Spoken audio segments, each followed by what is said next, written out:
Good evening, ladies and gentlemen, and welcome to tonight's coverage on the Whitney Wildcat Sports Network of this Class 3A Division I Area Championship between the Whitney Wildcats at 9-2 against the Winnsboro Red Raiders at 9-2. My name is Ryan Fox, joined alongside our producer Rhett Davis for the moment, but Kenny Heath, our co-commentator, will be here momentarily. He's caught up in traffic, got off work a little bit late and caught up in that Dallas traffic, heading over here to Wilkerson Sanders Memorial Stadium in Rockwall, Texas, where now the Winnsboro Red Raiders are taking the field on the far visitor side of the field. Both teams coming into tonight's game again, 9-2 on the season. The Whitney Wildcats riding a 6-game winning streak, the champions of District 5. Again, 9-2 overall with a 5-0 mark in District 5 play. The Winnsboro Red Raiders 9-2 overall as well. The third place finisher in a tough District 7 where they finished with a 4-2 district mark.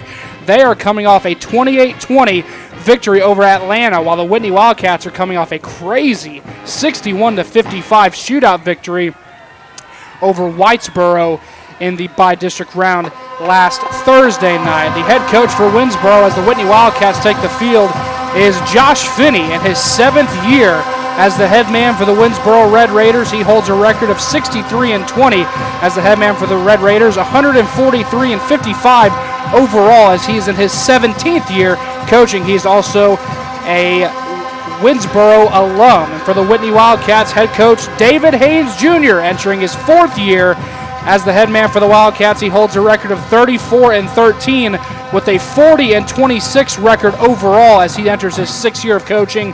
Coach Haynes is an alum of McGregor High School. Both teams have now taken the field in this area championship. The Wildcats just made their run on the field, and we will see if we do the coin toss or the national anthem first. But for the moment,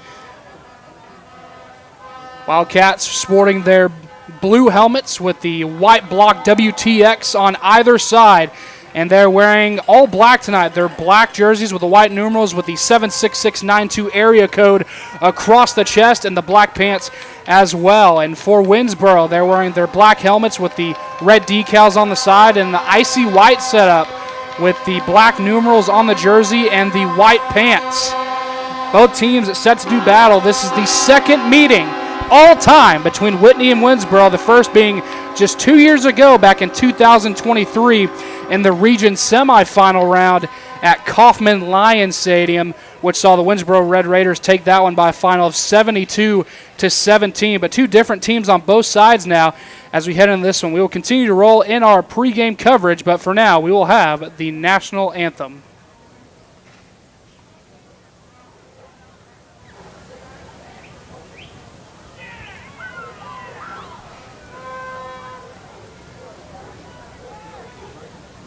This time, ladies and gentlemen, we ask that you rise for the playing of our national anthem by the Wildcat Band from Whitney.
Beautiful rendition of our national anthem by the Pride of the Wildcat Marching Band And again, just a quick note for tonight's broadcast, we are actually using the equipment for Rockwall ISD. We're using their crowd mics and their cameras, but there is a little bit of a short in the HDMI converter, so there may be some times where the camera goes out, but it shouldn't happen very often, and it shouldn't happen for very long at a time. So just be mindful of that as we go through tonight's broadcast. We want to thank everyone again for tuning in to the Whitney Wildcat Sports Network, whether you're a Whitney Wildcat fan, a Winnsboro Red Raider fan, or just a neutral who loves some playoff football. We appreciate everyone for tuning in to tonight's game. Again, my name is Ryan Fox.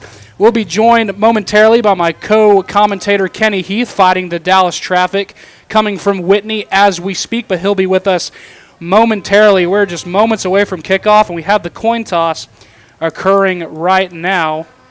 Again, the Whitney Wildcats wearing the blue helmets with the black jerseys and white numerals and the black pants. The Winnsboro Red Raiders sporting the black helmets with the white jerseys and black numerals and then the white pants. And they're going through the coin toss right now. I'll have the result for you momentarily, and then we will go through tonight's starting lineups. Winnsboro calls heads. Winnsboro has won the toss. We'll see what they elect to do.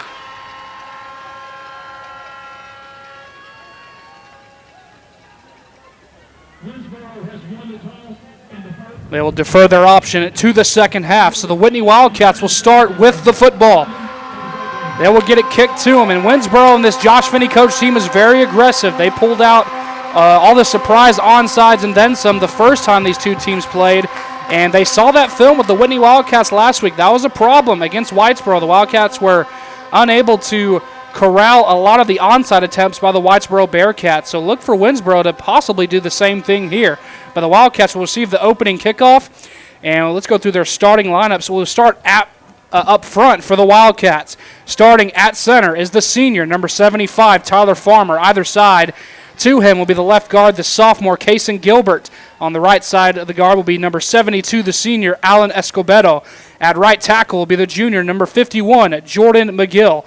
And starting at left tackle will be the junior, number 54, Jacob Huggins. At quarterback for the Wildcats will be the junior, number 7, Kobe Haynes, coming into tonight's game with 37 total touchdowns on the season and only 1 interception. At running back starting will be the senior, number 0, Jonte Johnson. Last week moved up to second all-time in single-season rushing yards. He's at 1545 with 25 touchdowns of his own. Out wide for the Wildcats will be KJ O'Hearn, Jackson Landrum, Keegan Estel, Rex Gallen, and Angel Saucedo. Kicking it off for the Red Raiders in this one will be the senior, number 18, Rudy Calderon. Back deep to return for the Cats will be number 0, Jonte Johnson. And we are just seconds away with a deep kick on the right side, and it'll sail over the head and take a nice little bounce and roll out of bounds around the 3. Still a beautiful kick by Rudy Calderon as it goes out of bounds at the 3. So we will see where they mark the ball here. And now for this Whitesboro defense, they give up 24 points per game, while this Wildcat offense scores 51 points per game. And on the other side for Winnsboro, they score 45 points per game, while the Whitney defense gives up an average of 30. So the Wildcats, with this high-powered offense, scored 61 points last week against Whitesboro in the bi-district round, which is, for 61 points, it's only their third highest scoring output on the season, as they scored 70 against Hillsboro and 63 against Mart earlier in the season. 1st and 10 for the Wildcats at the 30-yard line. Quad receivers to the left, Kobe Haynes in at quarterback. He'll drop back under pressure, rolling out to his left, has some room to look, and he's going to fire it over the middle. Caught! Sliding grab by O'Hearn. Did he make the catch? Yes, he did. Up to the 36-yard line. A gain of 6 and bring up 2nd down and 4. Nice sliding catch by O'Hearn, who kind of lost his footing there on the turf, but was able to reach behind him and make a great catch. Jonte Johnson down the backfield to the right of Kobe Haynes. And low snap, and Haynes jumps on the football. That'll be a loss of about 4. Now going to call it 5 as they push it back to the 31-yard line. Will bring up 3rd down and 9. It looks like the Wildcats are starting a different man at center. That's number 62, Ryan Ponder, the senior at center tonight, starting for Farmer. Haynes has a lot of running room on the right side. He's going to have the 1st down and more. Haynes finds the sideline up to the 46-yard line, A gain of 15 and a first down for Whitney. Escorted out of bounds that play. Looked like it was number 10, Hayden Erickson, the junior, that escorted him out of bounds. First and 10 at the 46. 11:03 left to go in this opening quarter. Handoff to Johnson, his first carry of the night. He finds a crease up the middle and takes it up to midfield for a gain of 4. Up to the 50-yard line, he'll bring up second down and 6. Tackled that play by number 25 for the Red Raiders, Julian Moss, the junior linebacker. Second down and 6 right at midfield. Haynes will keep it himself up the middle, but he met almost right away for a 2-yard loss. That time, there's number 23 for the Red Raiders, Marshall Bassett, the sophomore. Coming up from that outside linebacker spot. Bring up third down and 8 for Whitney. Johnson in the backfield with Haynes to his left. Haynes looking to throw on the left side and incomplete. Little miscommunication there on the route. Pass was intended for KJ O'Hearn. They'll bring up fourth down and 8 at the 48-yard line. Let's see what the Cats elect to do here. 4th and 8 on their own side of the field. This could be a punting situation for the Cats, which is not something that the Cats have done all year long, but if they choose to do so, Kobe Haynes is the punter. And they're going to go for it.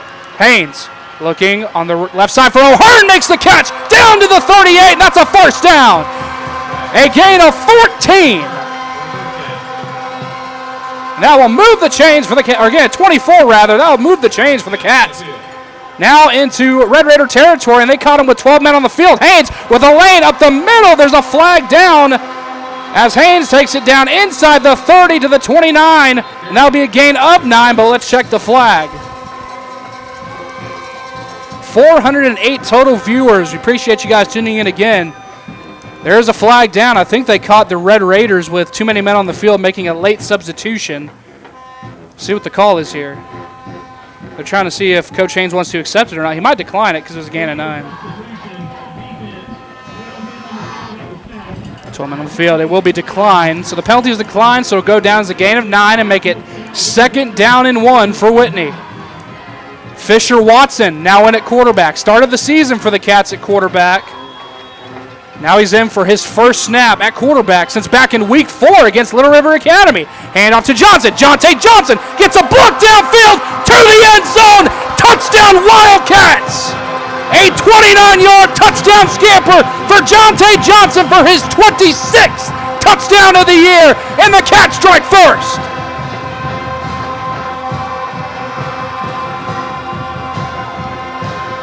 Nice blocking up front. They brought in Fisher Watson in at quarterback, and they handed it off to Jonte for his 26th touchdown of the year. See if they go for 2. So now they're going to attempt the extra point. Kobe Haynes is the extra point kicker for the Cats. 9:48 left to go in this opening quarter. Extra point attempt for Kobe Haynes. The snap, the hold, the kick is up, and it is good. 9:48 left to go in the opening quarter. Cats lead 7-0. We'll be back in 30 seconds on the Whitney Wildcat Sports Network.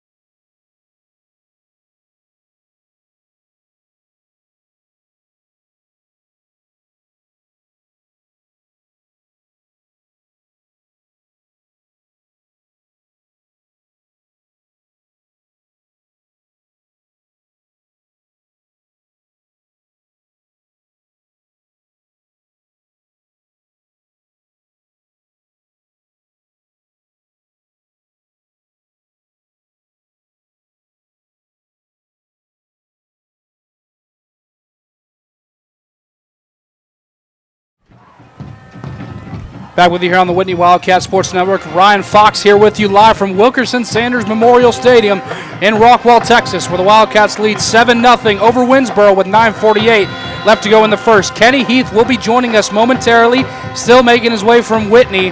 Got off work a little late, caught up in traffic, but my co-commentator will be with us momentarily. But we'll be with you here bringing this live coverage on the area round. Again, appreciate everyone for tuning in, whether you're a Wildcat, Red Raider fan, or a neutral fan. We thank you for tuning in tonight. Tristan Stottlemyre, the freshman, will kick it deep, and a fair catch is called for and made by Marshall Bassett at the 30. Let's see what they're marking. No, actually, they're going to call that the 27-yard line, so that'll be 1st and 10 for Whitesboro. And the starting lineup for the Red Raiders, the senior quarterback, number 1, Noli Carroll. Starting at running back will be the junior, number 7, Nary Castleberry. Out wide for the Red Raiders will be Camden Capehart, back-to-back 100-meter dash champion in the state of Texas in Class 3A. Braxton Espinosa and Troy Bassett will be his other targets out wide. Brendan Adams, Evan Hammond, Colin Birdsong, Carson McNeil, and Lincoln Larry on the offensive front. Handoff on the left side as this carry goes. That is number 2 at the carry, Mac Barrett, and he'll be brought up for only a gain of 1. He'll bring up 2nd down and 9. It's like there was no big number 51, Jordan McGill there on the stop, 2nd down and 9. Up-tempo offense for Winnsboro, similar to Whitney's. Handoff to Barrett up the middle again, fights his way forward. Nice gain up to the 35. That'll be a gain of 7 and bring up 3rd down and short.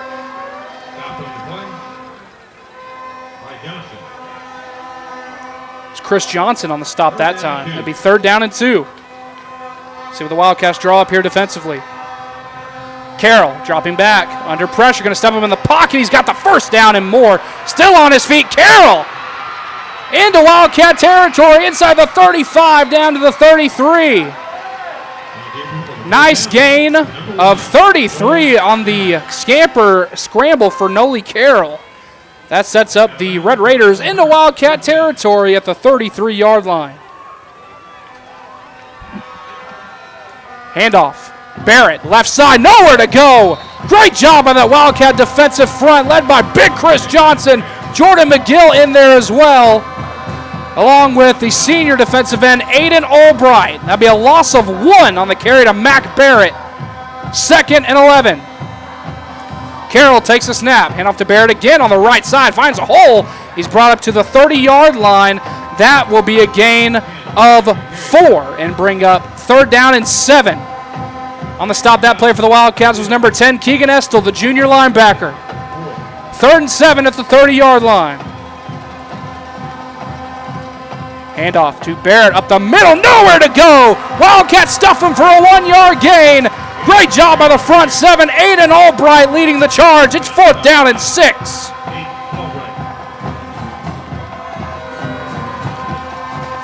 Seven minutes, 52 seconds left to go in our opening quarter of play here at Wilkerson Sanders Memorial Stadium. 4th and 7, Winnsboro's going to go for it. Carroll drops back. Under pressure, rolling out to his left. Big Chris Johnson chasing him down. Carroll going to try to scramble for the 1st down, and did he get there? He's brought down right around the line to gain. Are they going to mark him there or a yard short? Looks like he's going to be marked a yard short. And he is! Huge stop for the Wildcat defense on 4th and 7, and they'll take back over on downs. They're going to mark the ball at the 24-yard line. With 7:27 left to go, the Wildcat offense will start back up again. Great job by this Wildcat defense. And this is an electric Winnsboro offense that scores 45 points a game, so you're going to have to take your stops anytime you can get them. Twin receivers to both sides.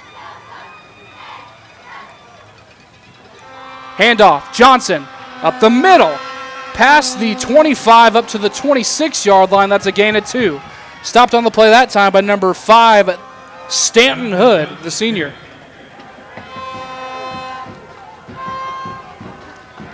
Second and 8. Quad receivers to the left. Keeper for Haynes up the middle. Kobe Haynes has a running lane. 1 man to beat. Haynes inside the 30. He's going to take it to the house. Touchdown Cats.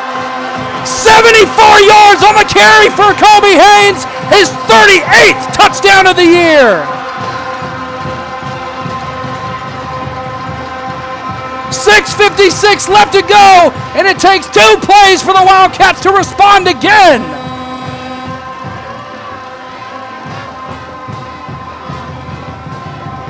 See if they attempt the extra point with Haynes again.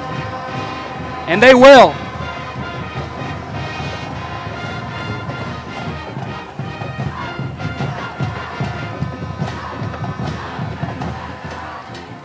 Snap, hold. The kick by Haynes is up. It's low, but it is good.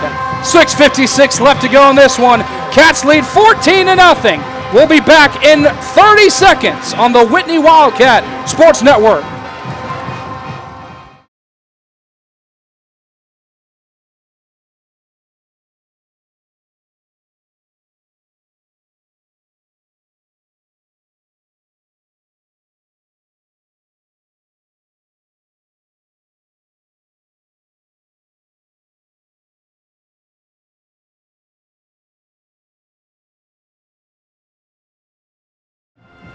Back with you here on the Whitney Wildcat Sports Network, bringing you live coverage of this UIL Area Championship in Class 3A Division I Region 2 between the Whitney Wildcats and the Winnsboro Red Raiders. 14-0. The Wildcats lead on a pair of touchdown runs from Jonte Johnson and Kobe Haynes. Tristan Stottlemyre, the freshman kicker, will kick it. It'll be a fair catch called for, I believe. Looks like there's a little bit of a stoppage here. Maybe they caught the Wildcats offsides. I don't see any flags down. Whatever the case was, looks like we're going to do a re-kick. Are they still going to be kicking from the 40? We'll have to see. All right, so we're just going to re-kick. Not sure what happened there. I don't know if the whistle was just not blown by the officials before the kick was made. Again, freshman kicker Tristan Stottlemyre only played in one game in the regular season. He's the starting JV quarterback for the Wildcats. He's also an excellent kicker, a barefoot kicker at that. We'll kick it off again from the 40. Stottlemyre with the run-up. It'll be a deep kick to the right side, taken by the Red Raiders at the 25-yard line. And nice job by the Wildcat coverage team, but a nice little return by the Red Raiders, taking it up to the 35-yard line, a return of 10 yards. If you're just joining us on the Whitney Wildcat Sports Network, welcome. Whether you're a Wildcat fan, a Red Raider fan, or a neutral, we appreciate you tuning in to tonight's coverage on the Whitney Wildcat Sports Network. This area-round matchup between the Wildcats and the Red Raiders of Winnsboro High School. The second all-time meeting between these two schools, the first being just 2 years ago in the regional semifinal. Winnsboro took that one 72-17, trailing the Wildcats early in this one 14-0. Carroll takes a snap, rolling out to his right. It's a pitch-out option, strung out very well by the Wildcat defense. Big Colt Poor with the stop. No gain on the carry. The junior linebacker with a nice job stringing that one out to Carroll. And the pitch-out option was to the running back, Mac Barrett, but Keegan Estel was in there as well to cover that one for no gain. Carroll, handoff to Barrett on the right side. Nowhere to go! That time it was the sophomore, Bryson McManaway, taking over since the season finale on Halloween night, when the week before the Wildcats lost their junior middle linebacker Johnny Ayers, and the sophomore McManaway has stepped up in a big way since. Another no-gain play for the Red Raiders. 3rd and 10. Noli dropping back and a find on the right side, incomplete. Intended for number 13, Cash Noble the junior, but way out of his reach. 4th down and 10, a quick 3-and-out for this Red Raider offense in a punting situation at the 35-yard line. See if they actually punt or decide to keep their offense on the field. The clock stops with incompletion. 5:55 left to go in this opening quarter. Cats lead 14-0. It is a 4th down and 10 situation for Winnsboro. Looks like they're going to punt. Wildcats do not have any men back deep.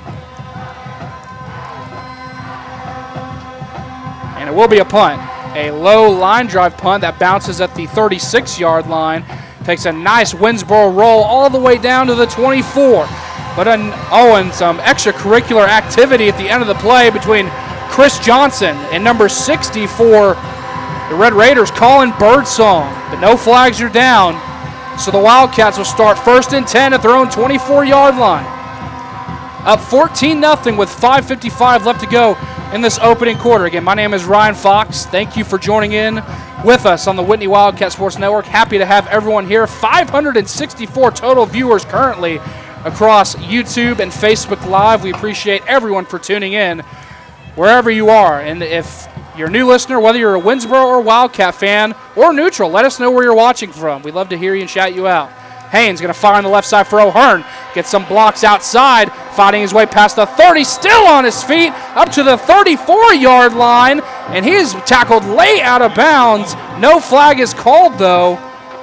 I mean, he was tackled about 6 yards out of bounds, but either way, it's a gain of 10. Move the chains for the Wildcats. 1st and 10 at the 34. Haynes going to fire on the hitch route on the right side. Was that Fisher Watson? No, it was Keegan Estel making the catch for a gain of 6 and bring up 2nd down and 4.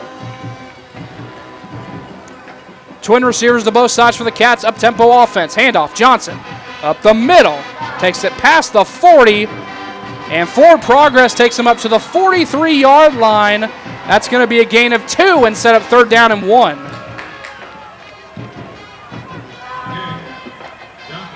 Ball again at the 43-yard line. 3rd down and 1 for the Cats. Here we go again. Up-tempo offense. We get a quick audible from the sideline. Same formation, twin receivers to both sides. Haynes with the keeper, bouncing his way outside to the left. He's got the 1st down and more. Johnson into Red Raider territory down to the 46. That will be a gain of 12 and move the chains for the Cats on the carry for Kobe Haynes. Already has a 74-yard touchdown run tonight. Jonte Johnson has a 29-yard touchdown run of his own right. And Johnson will get the carry again, working his way outside and running it down to the 40-yard line before he's finally chased down by number 10, Hayden Erickson. But that will be a gain of 7. I'm sorry, a gain of 6 and bring up 2nd down and 4. A little early movement there. Cats got away with it. The keeper for Haynes, nowhere to go this time. He'll be brought down for a 3-yard loss.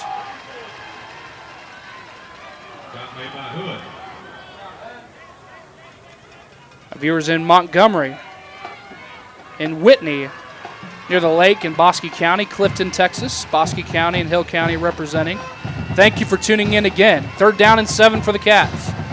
Ball is at the 43-yard line in Red Raider territory. Haynes going to drop back this time. Going to fire over the middle. Caught! Rex Gatlin all the way down the 31-yard line. Huge catch there. Move the chains for the sophomore Rex Gatlin. For Gatlin, that is only his 9th catch of the year, but it's a big one. Move the chains down to the 31. Handoff.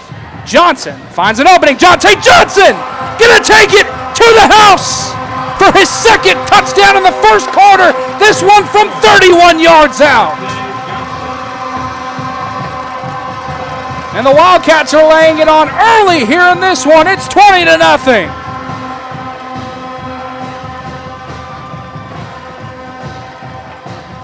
You could not ask for a better start for the Whitney Wildcats. 3:28 left to go, and they're up 3 scores over Winnsboro. Looks like this time the Cats will go for 2. Haynes will be a keeper on the left side. Haynes fighting his way outside to the corner of the end zone. He's got it. 2-point conversion is good. Cats lead 22-0. With 3:56 left to go, Cats are up 22-0. We'll be back in 30 seconds on the Whitney Wildcat Sports Network.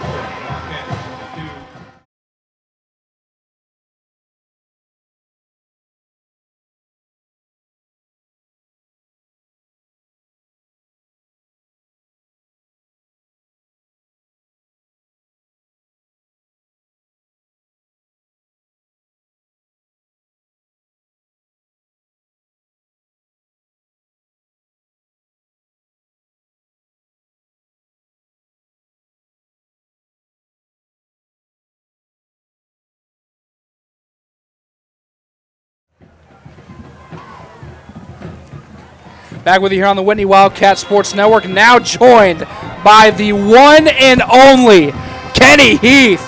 Kenny, you've missed an electric one so far. That's what I was going to ask you. What I missed, Ryan? Good. Whoa. I thought about just staying out in the parking lot. They don't need me up here. I don't want to bring any bad luck. Man, what a great start for the Wildcats. Listening to you on YouTube on the way in, stuck in every type of traffic you could think of. Right, same here. But man, what a great start by the Wildcats. And a return here for the Red Raiders, Mac Barrett, filling in for the injured junior quarterback, Nary Castleberry. I don't want to make the assumption. I don't know if he's injured. He didn't play last week. Okay. So he's injured. Right. And, that guy, he's got offers from Tech, yes, Arizona State, Mississippi State. So missing a big piece of their offense tonight. Well, Kenny, let's bring you up to speed. I know you're listening in the car, but the Wildcat defense, from what we saw last week, it's been night and day. Man, that's a good thing to hear. Talking to Coach Haynes on the coaches show this week, said just needed to tweak a few calls, a little bit of change there, and he thought they were going to be all right. 3:48 left to go in this opening quarter. Cats lead 22-0. Nolan Carroll, the quarterback for Winnsboro, sends a receiver out in motion. He'll roll out to his right. And a fire on the middle, dropped. Intended for number 44, Brady Bowles, the sophomore tight end, falls incomplete at 2nd and 10. Yeah, Wildcats had pretty good coverage out there. Might have been a guy out there in the flat he could have dropped it off to, but kind of threaded the needle there and just a little too low for the Winnsboro receiver. 2nd and 10, ball still at the 40-yard line. 3:43 left to go in the opening quarter as the clock stopped on the incompletion. Twin receivers to the left, single receiver to the right. Nolan Carroll, the quarterback, sends Bassett out in motion. He'll drop back. Under pressure, rolling out to his left. Here comes Big Chris. Escorts him out of bounds for a loss. Back to the 37-yard line. That'll be a loss of 3 and bring up 3rd and long. Yeah, Coach Haynes had talked about number 3, Camden Capehart. They're going to double team him. If you look, he has been double covered. They got him all the way over here on the bottom, and there's Saucy and I believe Keegan Esther on top of him. Yes, sir. I mean, with the freshman safety, Tyson Rhodes kind of shading that direction as well. If there's one thing that you can do to slow down this Winnsboro offense, it's slow down number 3, and the Cats have been able to do it so far. Yeah, and I like the idea, like, hey, if you're going to beat us, you're not going to beat us with number 3, or we're going to try our hardest not to let you do that. 3rd and long, Carroll takes a snap, play action, going to roll it to his right, under pressure, going to fire, he's got a man open, and there he is, just as we talked about him. Capehart with his first catch of the game, all the way down in Wildcat territory. Yeah, kind of a double move, the out, then the up, then back to the sideline, and it was actually a great pass by great throw by Carroll, under pressure from Colt Poor as well, nicely done. 1st and 10 for Winnsboro in Wildcat territory. Ball at the 43. Twin stack receivers out wide to the left. Mac Barrett in at running back. He'll motion out of the backfield. Carroll has some time, going to step up, and he'll be sacked. There we go. Aiden Albright with his 6th sack of the year. And the senior makes it 2nd and long, a huge loss. Pins him back into Red Raider territory at the 49. That's a loss of 8. Yeah, great job. What I've seen so far, not much. This defensive line is just really quick. Yeah. And this Winnsboro offensive line just can't quite contain them. So 2nd down and 18 back at the Red Raider 49-yard line. Big down here, Ryan. Trips to the left, single receiver to the right. That's Camden Capehart. Again, the back-to-back 3A 100-meter dash state champion. Carroll looking Capehart's way, makes the catch. Yeah. And around the 45-yard line they're going to give him. That's a gain of 6 and bring up 3rd down and 12. Yeah, that's okay. That's okay on 2nd and 18, giving up 6 to that dude. That's okay. Not bad. Now watch for that double move now. Here in a play or two or somewhere down the line. The double move and play action was the main thing that hurt the Wildcat secondary last week against Whitesboro. And Winnsboro has been running play action and these sweeps. They got a mismatch. Yeah, there we go. There goes the freshman. Barrett going to motion out of the backfield again. Carroll under pressure. They're going to get a hold on Jacaden Overstreet as Carroll's going to run it inside the 40 down to the 37. That was a tackle. That left guard, he's going to have a tackle. Yeah, that was the left guard. The sophomore Evan Hammond could not get he did get a hold of Jacaden Overstreet, but he could not beat him off the line, and that results in a hold.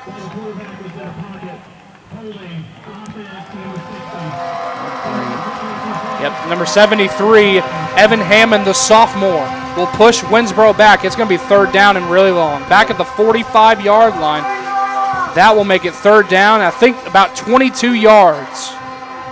3rd and 22. And, again, I'm going to say it again. Keep an eye on number 3. You don't want that guy to single-handedly beat you. He's the lone receiver out wide to the right. The tight end, Brady Bowles, comes into the left side. They'll have a tight end set to the left. That's with Bowles. They're going to send Capehart back out wide.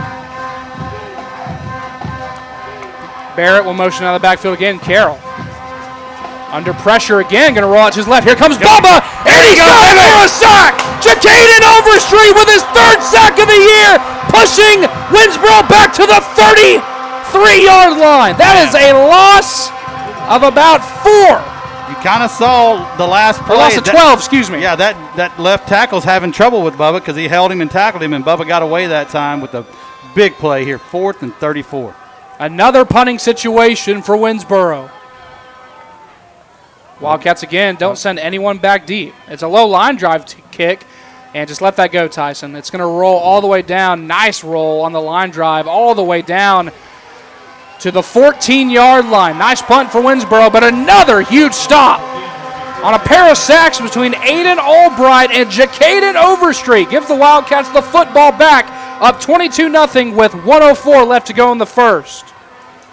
Refresh me, how did we score that third touchdown? So I saw the first two, or I heard the first two. Okay, I'll recap for everyone. So the first touchdown was a 29-yard touchdown run from Jonte Johnson. The second touchdown was on the second play of the drive, a 74-yard touchdown run by Kobe Haynes. And the third touchdown was a 31-yard touchdown by Jonte Johnson. So Tay with 2 touchdowns in this opening quarter.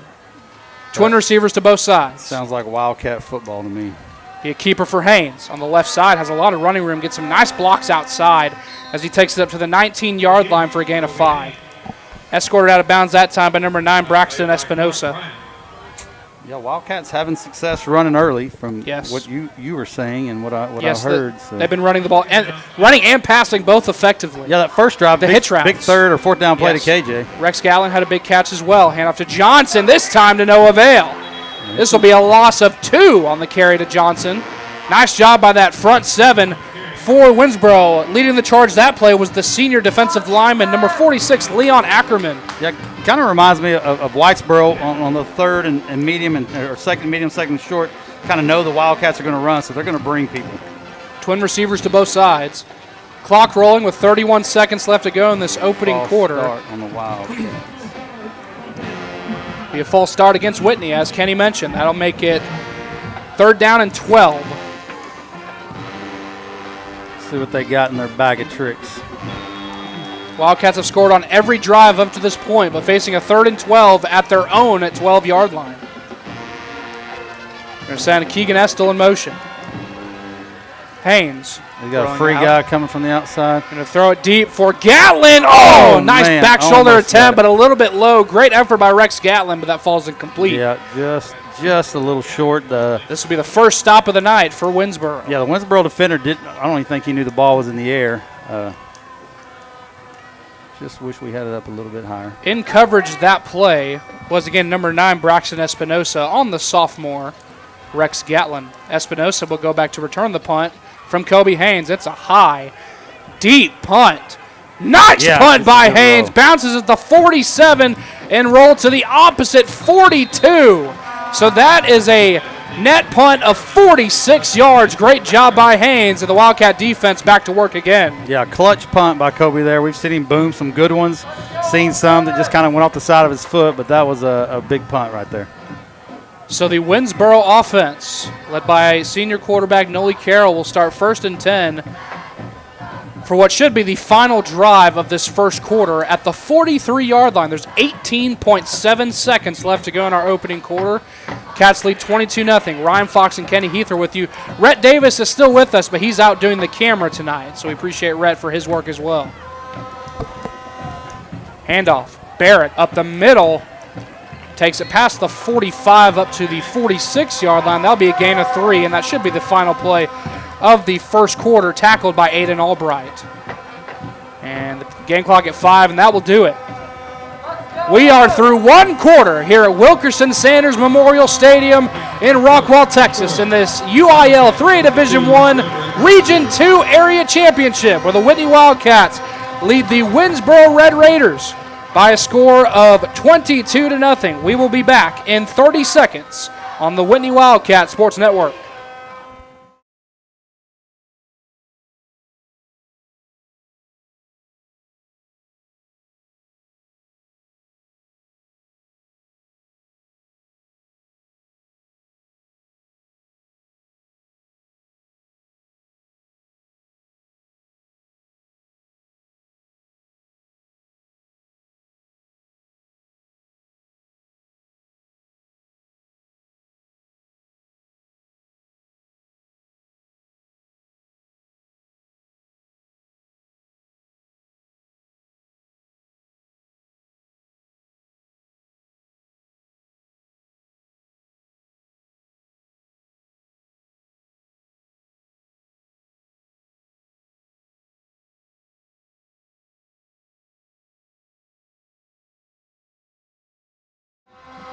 Back with you here on the Whitney Wildcat Sports Network. Ryan Fox and Kenny Heath. Handoff. Barrett up the middle.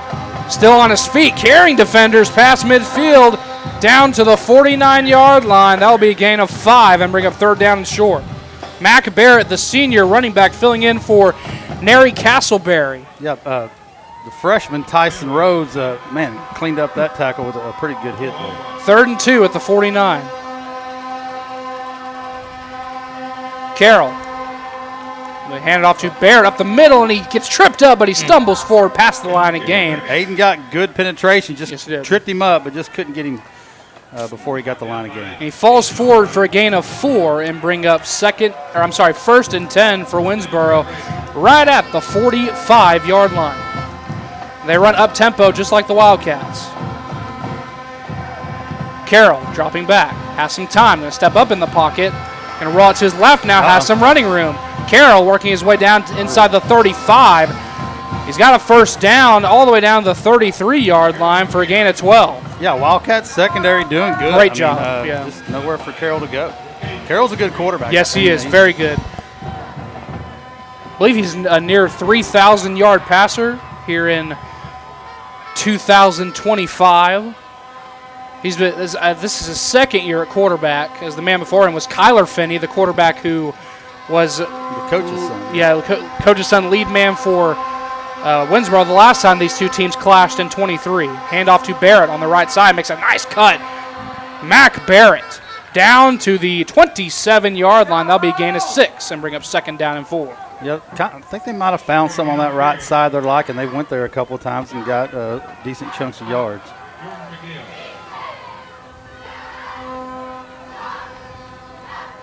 Second down and 4. Twin receivers to the right, single receiver to the left. Rolling out to his left is Carroll. He's going to fire to the end zone for Capehart. Broken up!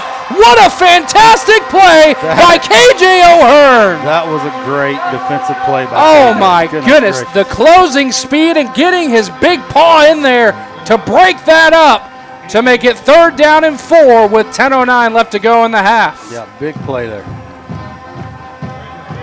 And the senior, Camden Capehart, the #1 receiving option for this Red Raider offense. Back-to-back 100-meter state champion in Class 3A. Handoff to Barrett, has a hole. Mac Barrett down inside the 15. He'll take it all the way down to the 12 for a gain of 15 and a first down for Winnsboro. Yeah, hard running. He's not the Castleberry kid who's a recruiter, but man, he ran hard. Number 2 is a really good back. The senior listed as a defensive back on the roster, but filling in at running back very nicely for Winnsboro. He'll get the handoff again, but this time not much doing there. First man holding it up was Albright, but Jordan McGill and Colt Poor coming in to clean it up for no gain. Yeah, looks maybe the Wildcats did some adjustment or somebody beat their assignment, but not much on that side. No gain on the carry. It's 2nd down and 10. Ball still at the 12-yard line. They need to make the 2 to move the chains. 9 minutes, 28 seconds left to go in our opening half.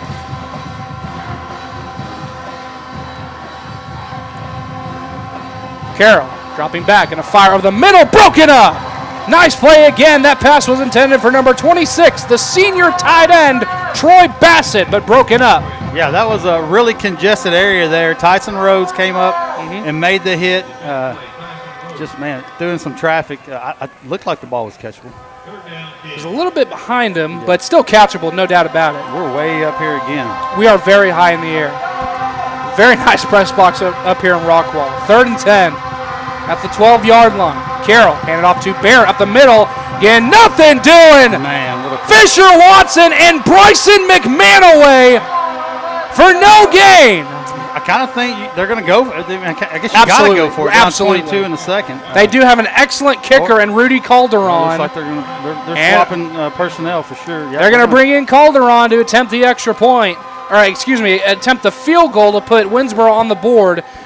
So kicking it from the 18-yard line, this will be a 28-yard field goal attempt for the senior Rudy Calderon. Yeah, and if you're the Wildcats, be smart here. You don't want to give these guys a first down. Holding them to field goals is great.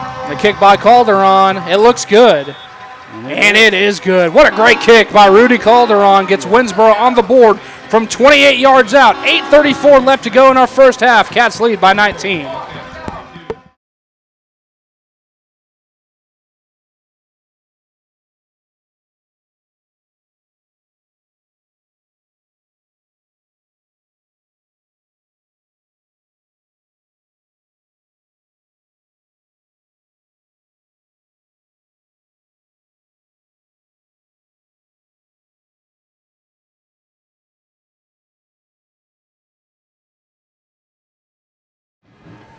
Back with you here on the Whitney Wildcat Sports Network. Ryan Fox, Kenny Heath, and our camera operator tonight, Mr. Rhett Davis. Attention, high school football fans, don't miss out on the opportunity to be part of Texas football history. Mark your calendars for the UIL State Football Championships, December 17th through the 20th at AT&T Stadium in Arlington, Texas, where the best teams from 6-man to 6A leave it all on the field in hopes of being named champion. For the latest updates and ticket information, head over to uiltexas.org/football. Again, that's uiltexas.org/football. Cats lead 22-3 with 8:34 left to go. And an onside kick attempted by Winnsboro, and a nice recovery by the Wildcats. That was number 53, Riley Hill, recovering the onside right at midfield. And they saw that film from Whitesboro last week and tried to go after it to steal a possession, but the Wildcats right there to jump on it. Yeah, you knew it was coming. You just didn't know when, but that seemed like a good time to do it. Just got 3 points. Try to get that ball back before the end of half, or before the Wildcats score again. 22-3 with 8:33 left to go in this opening half. Here at Wilkerson Sanders Memorial Stadium, a beautiful facility here in Rockwall, Texas. Yeah, beautiful facility. Not a big fan on how you got to get here, but a great facility. 1st and 10 right at midfield for the Cats. Kobe Haynes in at quarterback. Johnson motions out of the backfield. He'll line up on the right slot. Haynes will be a keeper up the middle. Nice push up front by the offensive line as Haynes takes it down to the 46-yard line for a gain of 4. Tell you what, the interior of the offensive line for the Wildcats got a nice 5-yard push there, and Haynes was able to ride right behind it for a gain of 4. Yeah, I think they did a little switching on that offensive line this game. Hand off to Jonte Johnson, makes a cut inside the 45, down to the 43, or 44. They're going to mark it at the 44-yard line for a gain of 2. We got 3rd down and manageable. Yeah. There's a player down for Winnsboro. And they're going to go check on him. Don't have a number for him. It looks like it's one of the interior defensive linemen for Winnsboro, and they're helping him up now. Looks like that is number 46, Leon Ackerman, the senior defensive lineman. He'll be helped off the field. Got up and is walking off the field under his own power, which is a wonderful sign to see. Hopefully hope that Mr. Ackerman is okay. 3rd down and 4 for the Wildcats at the 44-yard line. It's 3rd down and 4. Yeah, I bet they're going to run 2 plays here and try to get that 1st down. I don't see them punting right here. Clock rolling, now under 8 minutes left to go in the half. Cats lead by 19. Haynes will roll it to his right. It's going to be a QB keeper here, but well strung out by this Red Raider defense. That'll be a loss of 1 back to the 45-yard line. Yeah, it's easy to say up here, but that's one of them plays where you kind of want to get him to cut up and just get as many yards as you can. And a lot of times he can get that corner and make that. Yeah, they ran to the short side of the field as well, but it'll be 4th down and 5 at the 45. Ball lined up on the right hash. Haynes dropping back. Going to fire deep on the right side, almost intercepted. Yeah, that was another miscommunication on the route as Jackson Landrum, the intended receiver, was going for the go route, but he threw as if he was going to do the hitch. Yeah, well, that was broken up by Clark Bryant. Kobe threw to the 1st down marker, and yes. Jackson ran past the 1st down marker. So it'll be 1st and 10 now for Winnsboro. Back-to-back drives where it'll be turnover on downs for the Wildcat offense after an electric start. Back-to-back plays out of the end zone. Without finding the end zone, I should say. 1st and 10 at the 45-yard line for Winnsboro. Again, keep a note for tonight's broadcast. The camera feed might go in and out every so often, but so far it's been holding up very nicely. Yeah. We have 676 total viewers across both platforms right now, Kenny. Appreciate everyone tuning in, whether you're a Wildcat, Red Raider, or neutral fan. Thank you for tuning in tonight. Ryan Fox and Kenny Heath bringing you the action. Nolie Carroll at quarterback. Handoff of the middle to Barrett. Nice hole. Mac Barrett inside the 45. down to the 43-yard line. That is a gain of about 17. Yeah, they like that right side. And the Wildcats kind of shored up the defense down there inside the 20 and stiffened up. Yeah, they got a three-man front. Yeah. Up-tempo offense for Winnsboro again. Carroll dropping back, has some time, rolling out to his right now. He's going to tuck it and run. He's got the 40-yard line. That'll be a gain of 3. Bring up 2nd down and 7 for Winnsboro. Stops the clock with 7:07 left to go in this one. Yeah, and another great job by the Wildcat secondary. And, man, as far as a quarter and a half goes, totally different than what we've seen last week. 2nd and 7. Carroll will hand it off to Mack on the right side to find another lane. Mack Barrett down inside the 20. Coach Haynes may call a timeout here and try to regroup because they're gouging on that right-hand side. Down to the 19-yard line. Nice game for the Red Raiders as they enter the red zone. Trying to cut this into a 2-score deficit here in the first quarter. Now, again, the Red Raiders won the coin toss but deferred their option to the second half, so they will start the second half with the football. Carroll will keep it himself up the middle down to the 14-yard line for a gain of 5. Stopped on that play by Colt Poore and Jordan McGill in there as well.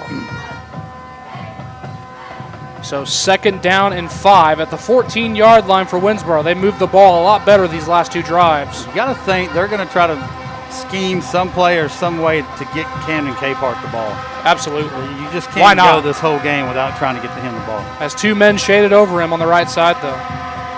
Bassett will go in motion out wide to the left. Carroll dropping back. Under pressure, here comes Jordan McGill. He's going to try to find the edge, and he's escorted out of bounds just short of the line to gain to the 13-yard line. That's only going to be a gain of 1. Nice job on the pursuit there by Big Chris and Jordan McGill to make it 3rd down and 4. Yeah, big play here for the Wildcats. Be nice to get no gain on this one. Maybe they might want to kick another field goal. Yeah, cut it to field goal. Would cut it to a 2-possession lead. Yeah. Twin receivers to the right, single receiver to the left. That's Bassett. Noli Carroll, the quarterback. Hand off on the left side to Mack, and he has the first down to the 9-yard line, right at the line to gain for a gain of 4, and that'll set up 1st and goal for Winnsboro. They've been able to run the ball a lot more effectively with Mack Barrett these last 2 drives. Yeah, I think he went for like 200 yards last week against Atlanta. I think he had a really good game. Castleberry, I don't know how long he's been out, but I know he did not play last week, and I knew it was touch and go for this week. 5 minutes, 48 seconds and ticking left to go in this opening half. 1st and goal for Winnsboro at the 9-yard line. They trail Whitney 22-3. Carroll. I thought I saw. Hand off to Mack up the middle to the end zone. Touchdown. And they found something on that right side, and they take it to the end zone. I saw early movement on Winnsboro, but maybe they just really got off the ball quick. Yeah, need to regroup. They're finding something up the middle and on that right side. So once Coach Rodden gets them back to the sidelines, I'm sure they'll go over some stuff. And with back-to-back offensive drives where you go 3 and out or a turnover on downs, the Wildcats really got to answer here. You don't want to let a team like Winnsboro climb back into this one. No, because they can score points. Yes, they can. For sure. Calderon with the extra point, and it is good. 5:37 left to go in our opening half. New score, 10 unanswered points for Winnsboro, and they trail 22-10. We'll be back in 30 seconds.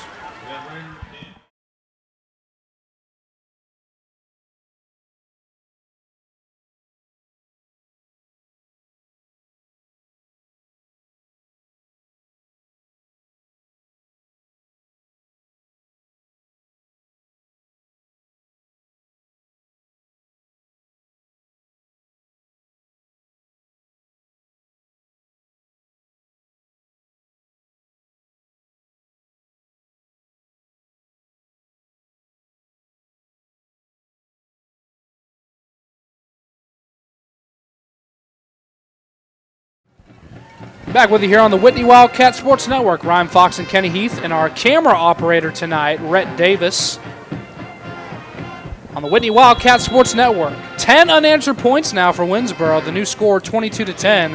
And Calderon will be a pooch kick and a fair catch called for by Kobe Haynes at the 32-yard line. And so the Wildcats will start off with decent field position right there. Have not scored in their last 2 drives.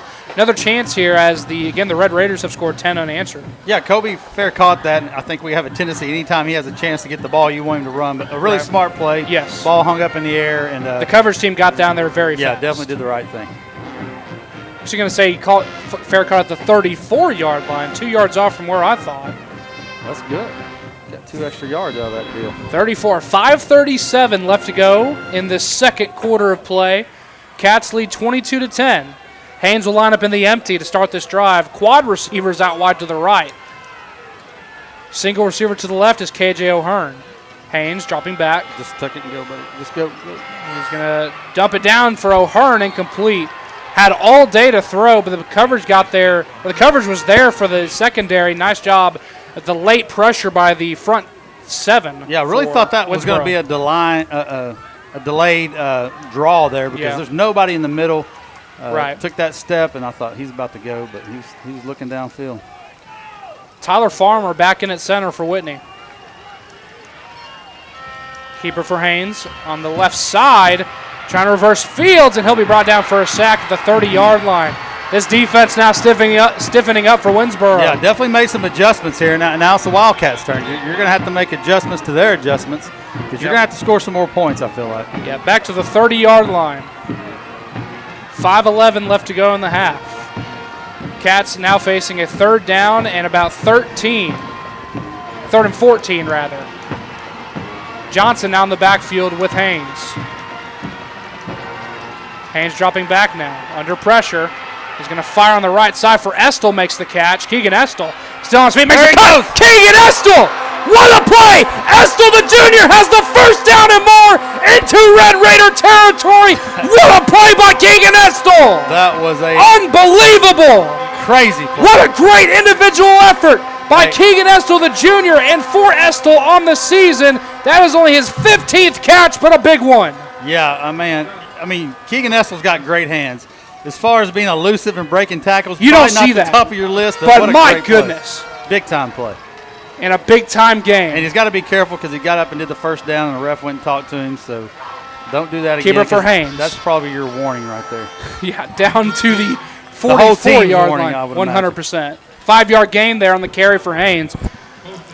I wish we had a replay system. We might have to implement that next year. But what a play by Keegan Estel. Great. Johnson with the carry on the left side, absolutely blown up. Yeah, nobody got that guy. 2 men got through on these 2nd and 3rd and shorts or intermediates. They're just bringing the linebackers and just hitting the gaps and just bringing everybody. So that'll be a loss of 3 and bring up 3rd down and 8.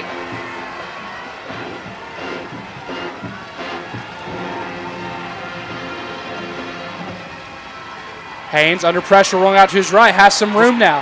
Haynes going to fire it deep for Walter, was the intended receiver, but it goes out of bounds, and that'll be a 4th down and 8. Sometimes when that happens, I'm going to put my money that Kobe Haynes can make a guy or 2 miss on that outside and just tuck it and run because, he threw the ball, but they were covered. He threw it out of bounds because, Delvion was just covered up down there. 4th down and 8 at the 47-yard line. 3:46 left to go in this opening half. Haynes rolling out to his right, going to dump it down, incomplete. Yeah. Jonte Johnson was not ready for that one, and that is 3 consecutive drives of turning the ball over on downs for the Whitney offense. Yeah, Jonte was not he wasn't even out there turned around like he was going to get the ball. He was down there like he was blocking. Yep. Yeah, and he threw it to, looks like he got Jonte and Jordan mixed up. 6 offensive drive for the Wildcats. The first 3 ended in touchdown runs, and now the last 3, they've come up empty. And with the last 2 drives for Winnsboro, they scored 10 unanswered points, and now back on offense with nice field position at the 47. Yeah, I just really look for them to try to get Cam and K-Park going. You got a chance to cut the lead to 5 after being down 22-0. Or they could just run the ball like they have been and just drive it down the field. 1st and 10 at the 47 for Winnsboro. 3:43 left to go. Carroll, the quarterback, has some time. Going to step over the middle. Incomplete. Intended that time for number 13, Cash Noble, but that pass was a little bit behind him from Carroll. Yeah, found a little cushion there in that zone in between two Wildcat defenders, KJ and Cole, but just wasn't accurate with the pass. 2nd and 10 for Winnsboro. Trips receivers to the left. Carroll going to have a QB keeper up the middle. Big play. Nowhere to go. Who was it that time? Bryson McManaway, the sophomore linebacker, with the stop. Again, no gain on the carry. It's 3rd and 10. Big play. I know we're going to say that a bunch. Yes, every play's a big game. Big play, and this is a big play right here. Every play's a big play in a game like this. Yeah, I'd like to get them off the field. They're going to call a timeout. I want to get them off the field here, get the ball back, and really want to go score before halftime. Big game for the Wildcats. They are going to be playing for a chance to enter the 4th round of the playoff or 3rd round of the playoffs for only the 4th time in school history. 4th or 3rd? It'd be the no, it would be the 3rd. You're correct. Because 1955. No, it would be the 4th. 1955, 2019, 2023. Okay, I thought 55 was like just 2 rounds. The last time that Whitney made the 3rd round was 2 years ago against this Winnsboro team. Yeah. And that game saw Winnsboro win 72-17. That game was played at Kaufman's Line Stadium. And this one between the Wildcats and Red Raiders, only the 2nd game all time between these two teams. And well, they called timeout. So are they going to come out with a little bit of trickery or just get it? Make sure everybody, run a play that they know well and make sure everybody's where they're supposed to be. Look, I bet they spread. They got them all bunched up. 3rd and 10 for Winnsboro. Capehart goes in motion. Carroll rolling out to his right. Capehart's well covered, but they're going to throw it to Espinosa underneath. He's got the 1st down. Yeah, they kind of used Capehart as maybe a decoy. Yep. And then got the underneath guy. That's a gain of 13 on a 3rd and 10. Yeah, I thought they lined up number 28 at tight end, and like we saw last week, Whitesboro had success with the tight end slipping down the hash marks. Shout out to our Hill County neighbors, Aquila. They're tied 34 with Milford at halftime. 1st and 10 at the 40. Capehart goes in motion. Carroll, same play. This is the exact same play. He's going to go deep, and the receiver trips up, and looked like it was interceptable, if that's a word, for Delvion Walter. Yeah, he just, by the time he realized the ball was on its way, he didn't have time to turn around and snag it. But if he snags it, he's gone. So 2nd down and 10. Clock stops with 2:33 left to go in the opening half. Cats scored the first 22 points of the game, and Winnsboro has since scored 10 unanswered.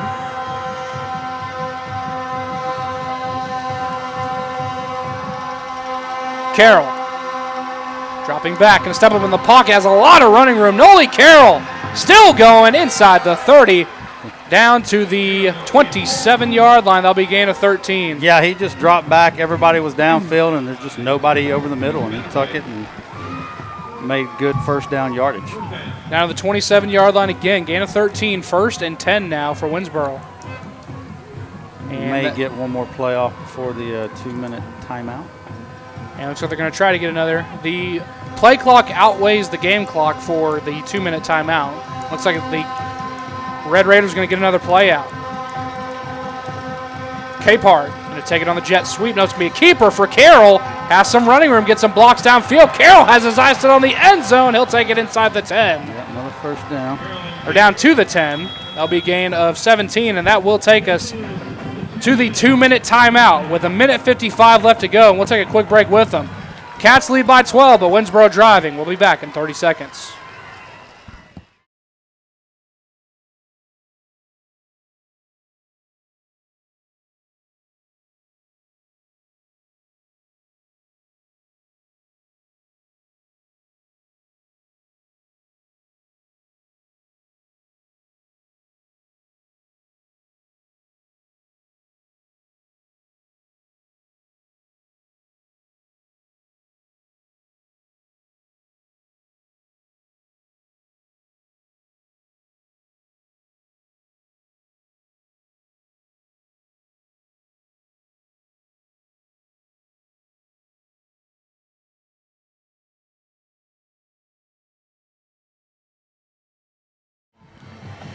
Back with you here on the Whitney Wildcat Sports Network. Ryan Fox, Kenny Heath, and our camera operator tonight, Mr. Rhett Davis, here with you from Wilkerson Sanders Memorial Stadium in Rockwall, Texas.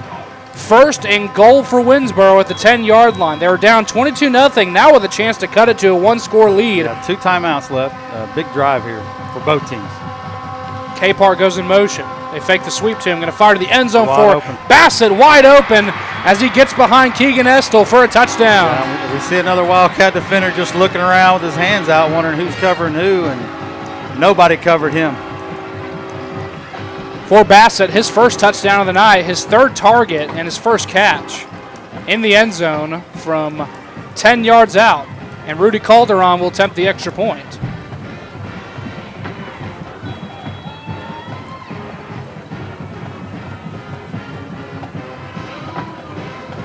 Snap the hole, the kick by Calderon is up, and it is good. 17 unanswered points for Winnsboro. We'll keep it right here with you on the Whitney Wildcat Sports Network. Again, 17 unanswered ever since Kenny walked into the booth. I need to get out of here, Don. I need to get out. You know, they're going to have to make adjustments on offense and defense, and you'll have halftime to do that, but probably need to make some on offense now. I think they had success running up the middle. Let's see what they do here. So there's a minute 52 left to go in the half. Whitney has all 3 timeouts.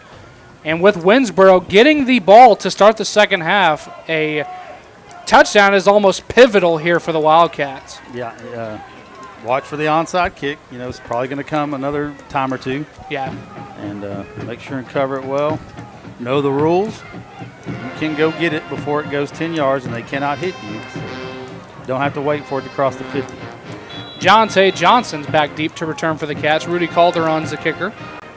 22-17, be a deep kick to the right side towards Johnson at the 21-yard line. And Johnson makes a cut, still on his feet, past the 30, up to the 31-yard line, and the ball's out. I think he was down. Are they going to say that it's a fumble? I think he was down. I don't know. Can't hear whistles. And there's a scrum for the football, and the coach is getting in there. It looked like forward progress was stopped before the ball came out. Now they're going to say it's Winnsboro football. Winnsboro football. All right. Adversity right here, Fox. Yep. See how these kids bounce back. You know, you're up 22-0. Now you're a 5-point lead with a minute and 43 seconds left. And the Red Raiders have the ball at the 20-yard line. You can't assume the whistle's been blown. You have got to keep blocking and keep holding on to the football until the whistle is in fact blown. And the Red Raiders took full advantage of that, ripped the ball out, and they recovered it. And now they're set up right in the Wildcat red zone at the 20-yard line. Yeah, and they've scored on their last 3 drives, right? Yep. Correct. A field goal and back-to-back touchdowns. Now a touchdown here will give Red Raiders their first lead of the game. And starting with the ball at the second half. Twin receivers to both sides. Full momentum going for Winnsboro. Espinosa going in motion. He'll take it on the jet sweep. He's looking to throw, and it is intercepted. KJ O'Hearn intercepts the wide receiver pass, and O'Hearn's got a running lane. Takes it all the way up to the 34-yard line. What a great play by KJ O'Hearn. His first interception in 2025. That looked like a one-handed grab. It was on the opposite side of the field, but tremendous play by KJ. Wildcats get the ball back. Let's see what they can do here. They try to do the trickery. They thought the receiver was open, but KJ coming from that strong safety spot to intercept it for his first pick of the year. Couldn't have come at a better time. He was open for a minute. Yes, but, he was. That ball just kind of hung up. The play just took a little too long to develop, and KJ had plenty of time to make ground and make a fantastic play. So 1st and 10 at the 34. Quad receivers out wide to the right for Whitney. Kobe Haynes in the empty. Quarterback draw. Just run it up the middle. And he's going to step up in the pocket. He's going to look to throw. He's going to fire on the right side for O'Hearn, incomplete. Ryan, the middle of the field is wide open on, I'm on not that sure play. why they're not running They've got anymore. 5 defenders there. As soon as he steps back, it's wide open. They need to just send him up the middle.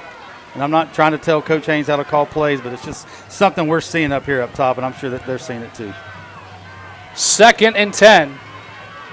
Jonte Johnson in the backfield, back with Haynes.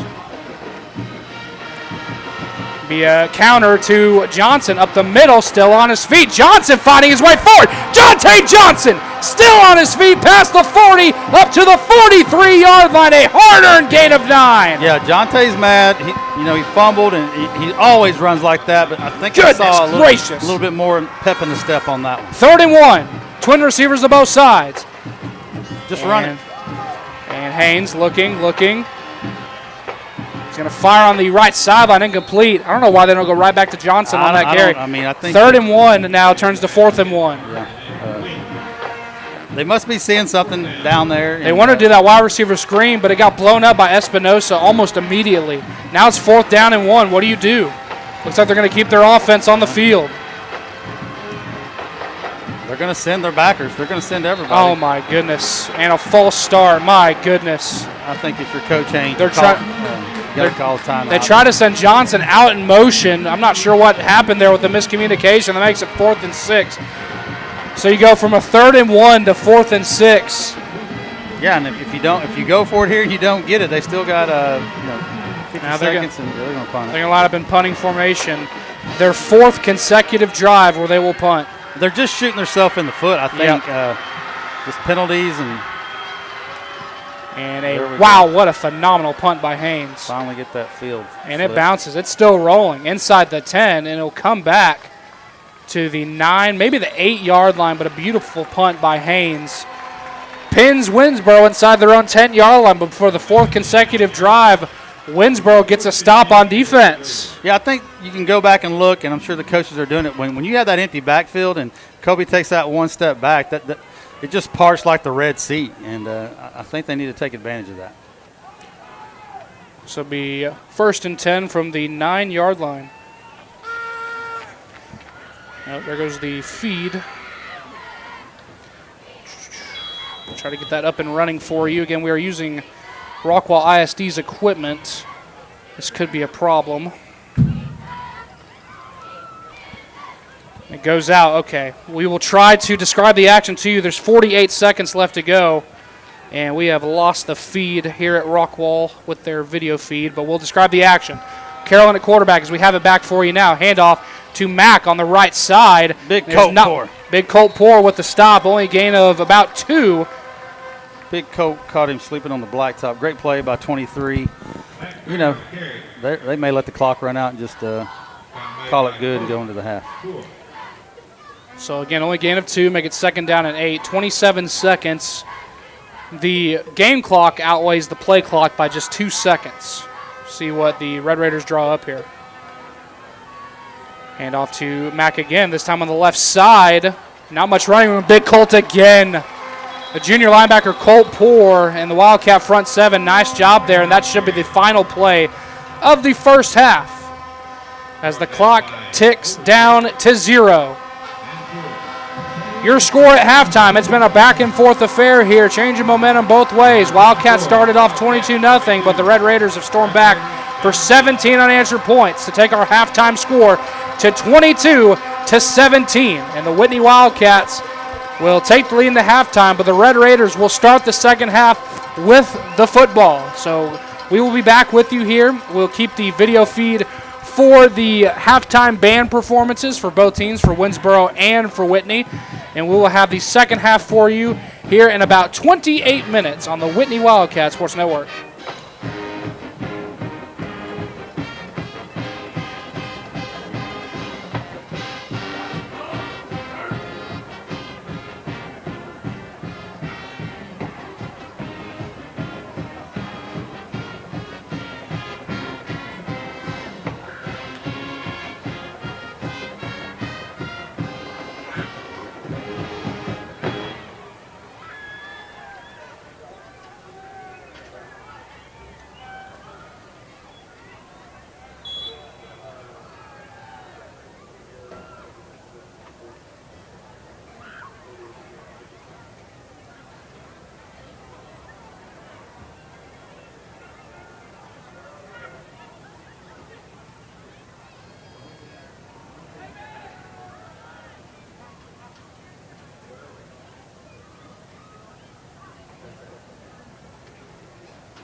scores from last night and game tonight.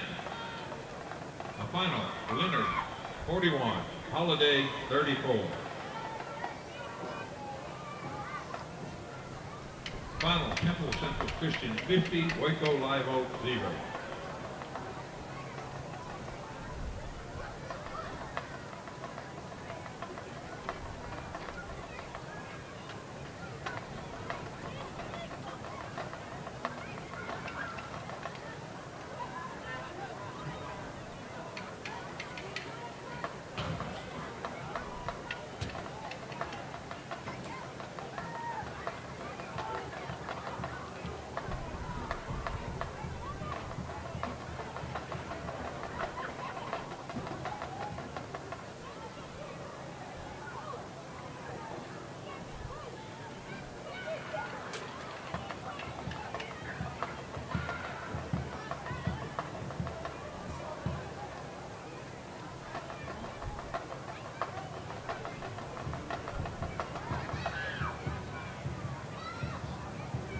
At the half, Denton Ryan 31, Abilene 0.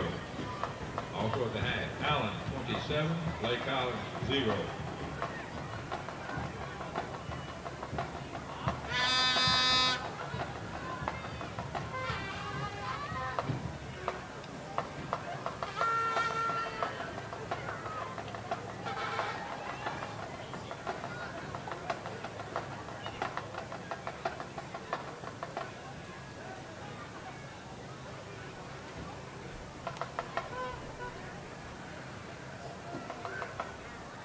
The 3A Division I score. Final, Paradise Panthers 24, Dalhart 0. At the half, Easter 10, Shallowater 0. 2 minutes to play in the first half. Tuscaloosa Jim Ned 14, Bushland 7.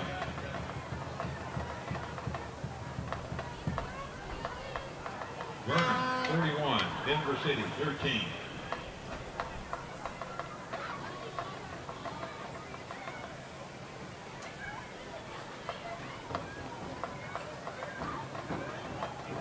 At the half, Gladewater 35, Grandview 34. At the half, Pilot Point 34, Commerce 31. Also at the half, Foxborough 21, Malakoff 14. At the half, Pilot Point 34, Commerce 31.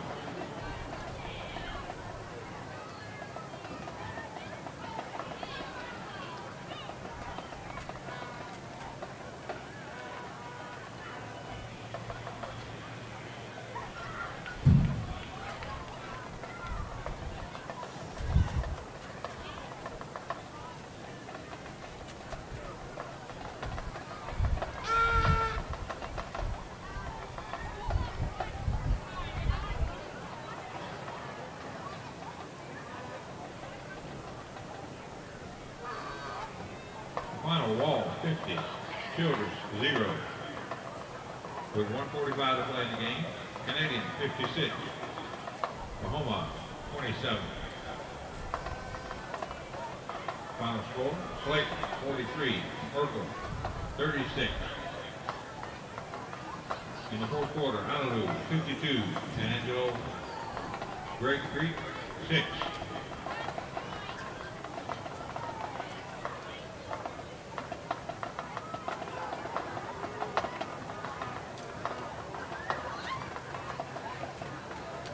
Final score, Leonard 41, Holiday 34. At the half, Henrietta 21, Callisburg 21. At the half, Jacksboro 21, Blue Ridge 20. At the half, Gunner 16, Wichita Falls City 7.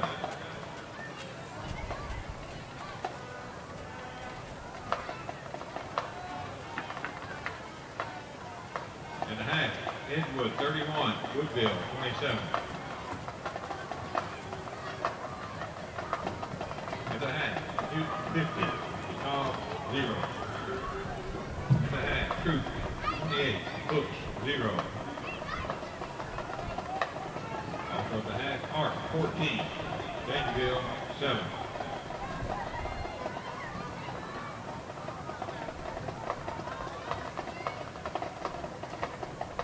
At the half, Edgewood 31, Woodville 27.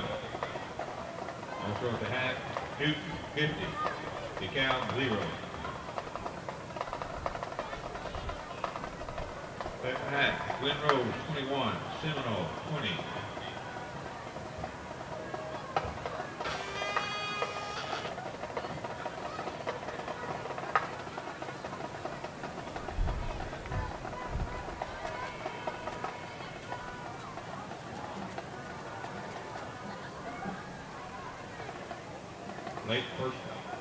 Late fourth quarter. Graham 35, Lubbock Liberty 28. At the half, Brock 35, Lubbock Estacado 6. At the half, Midland Greenwood 37, Eagle Mountain 7.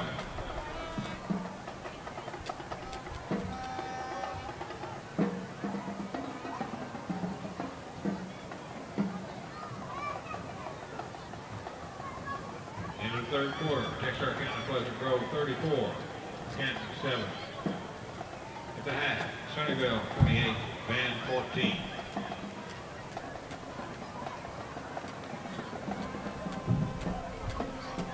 At the half, Carthage 55, Sanger 14. At the half, Crum 28, Athens 21.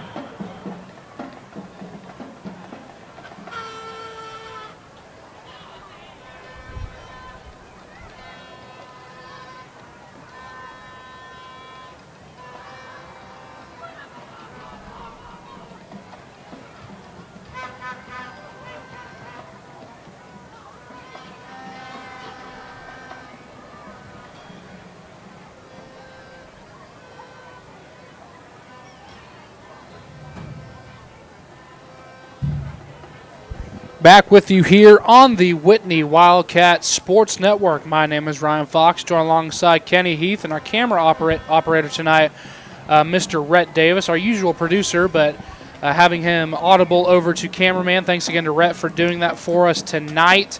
And again, a little back and forth between the camera issues here. If they get too persistent, we will get them fixed for you. But, yeah, we are just under 5 minutes left to play here at Wilkerson Sanders Memorial Stadium until the start of the second half in this UIL 3A Division I Region 2 area round matchup between Whitney and Winnsboro. And as we approach the final 4.5 minutes until the start of the second half, let's go to Kenny Heath and go to some Central Texas area playoff scores. What do we got?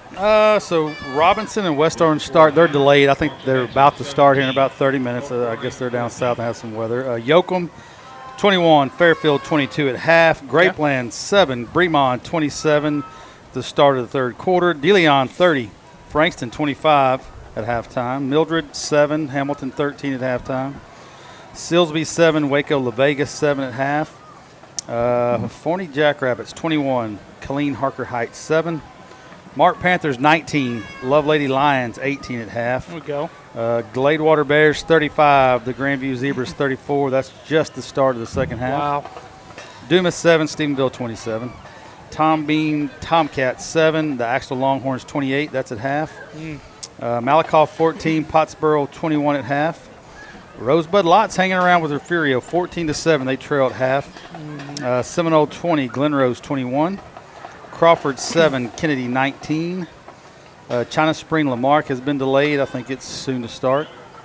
And Rockport Fulton Pirates, 14. Salado, 14. Chilton, 8. Mount Enterprise Wildcats and the crazy Keegan Ash. They got 30 points. They lead 38 at half. So something really happened in that Chilton defense. They were allowing like 10 points a game in the regular season. They gave up 46 to Clarksville last week and now 30 to Mount Enterprise. Yeah. Lexington, 12. George West Longhorns, 0. Sulphur Springs, 7. The Alvarado Indians, 23 with about 4.5 minutes left in the first half. And that's all we got as far as our local scores. And just want a quick read here. Attention, high school football fans, don't miss out on the opportunity to be a part of Texas football history.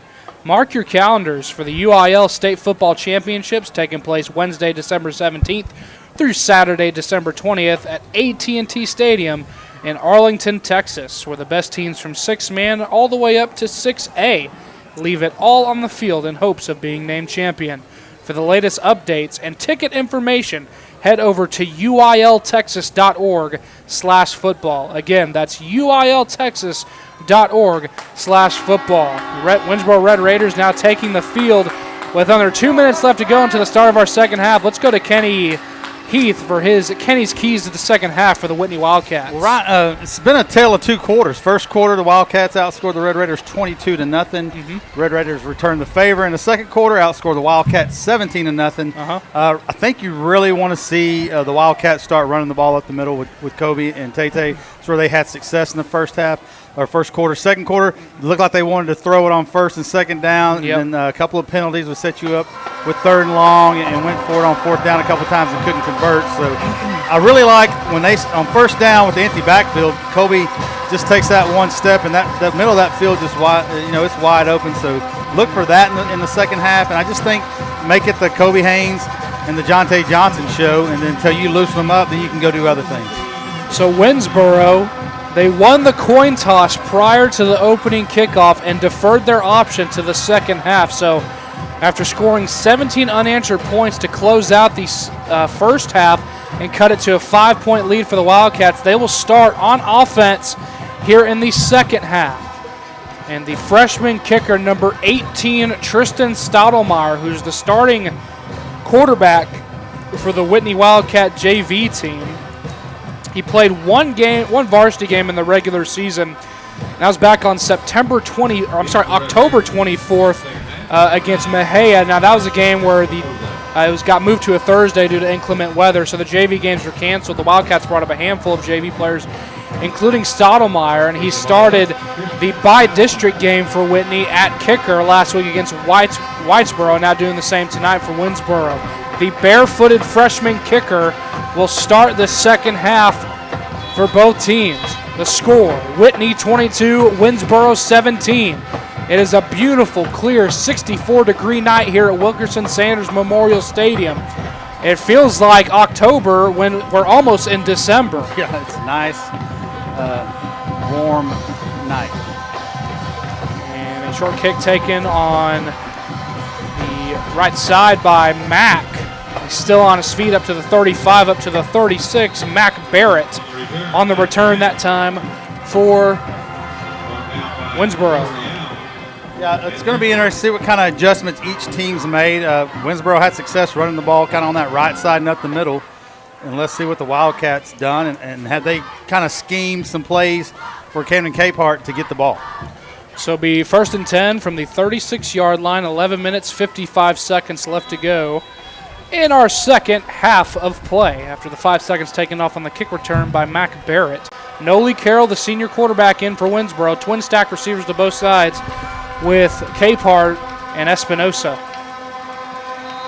And early movement here. They're going to get the Red Raiders jumping. Called on number 52, Lincoln Larry, the junior right tackle. And as the first penalty for Winnsboro in the ball game. It was a very clean first half by both teams. Yeah, I think Not so. many penalties. Both teams are very well coached. Both had a turnover. Carroll going to fire on the right side for Espinosa. Has a lot of running room as Rhodes was tripped up. Yeah, he slipped. Yeah, just couldn't get his fitting. The Red Raider receiver on the south side got a good block on Saucy. And there you go. That's a, 6-yard gain? 5 yards? Well, it was 5 yards back, so it's a 10-yard gain. I'll let you do the math. Yeah, I'm not good at math. 2nd and 5. I'll shut up. Carroll. He's got that running back He's wide open out of the flats. My goodness. We haven't seen that in a while. And the ball's loose! It's recovered by the Wildcats! Unbelievable! The hit was delivered by Delvion Walter, and the fumble recovered by Cole Poor. Was it Delvion that laid the hit, or was it I don't know. Saucy? I haven't seen him. Did he? That ball was definitely out. Yeah, he threw the beanbag. I was just making sure because I didn't see him point the Wildcats' way, but yes, that was a great play. I mean, that ball was definitely out while he was in the air, and the Wildcats forced a key turnover to start this second half. Yeah. And start with great field position at the 43. Yeah, I didn't see who made that hit. I thought it was Delvion. I may be wrong, but big play for the Wildcats. Kind of needed that. Huge. So now they need to do something with it. Twin receivers to both sides. Rex Gatlin goes in motion. They'll hand off to Johnson up the middle. Jonte Johnson with a crease. Johnson on the first play from scrimmage. He will take it 57 yards to the house. Let's go. Johnson with his third touchdown of the night. A hat trick for Jonte Johnson. And on the year, that puts him at 28 total touchdowns. Yeah, just the typical Jonte Johnson run. Breaks through the middle, a little bit of traffic, breaks a tackle or two, and just splits the defenders and outruns them to the end zone. Wildcats are going to go for two as well. Haynes will roll out to his right. He's got the end zone. The two-point conversion is good. It takes 30 seconds. The Wildcats force a turnover and then take it 57 yards for a touchdown. Oh my goodness, you could not ask for a better start, especially starting on defense here in the second half. Well, you know, the turnover the Wildcats created was something that we've seen, is that running back out in the flat just all alone, and they got him again. And he was headed for a big gain. Yeah, it was about a 30-yard gain. Yeah, great hit, great fumble goodness. recovery, just a good break, and you create your own breaks. The Wildcats did that, score the next play. Still, the Wildcats defense does need to tighten up here. They played very well overall tonight. Kind of a bend, don't break in that second quarter, although they gave a couple touchdowns. Oh, my goodness. What a way to start the half. 30 seconds on the board. This second half has already been bonkers. The second half of last week's game, it was 27-14 at halftime, folks. And then the final was 61-55. I don't know that I could live through that again. I don't know. Stottlemyre with the kick, taken at the 24-yard line by Espinosa. He's got some running room. Past the 40, makes a cut. Braxton Espinosa with a phenomenal return up to the 46. That's a return of 22 yards for the senior receiver Espinosa.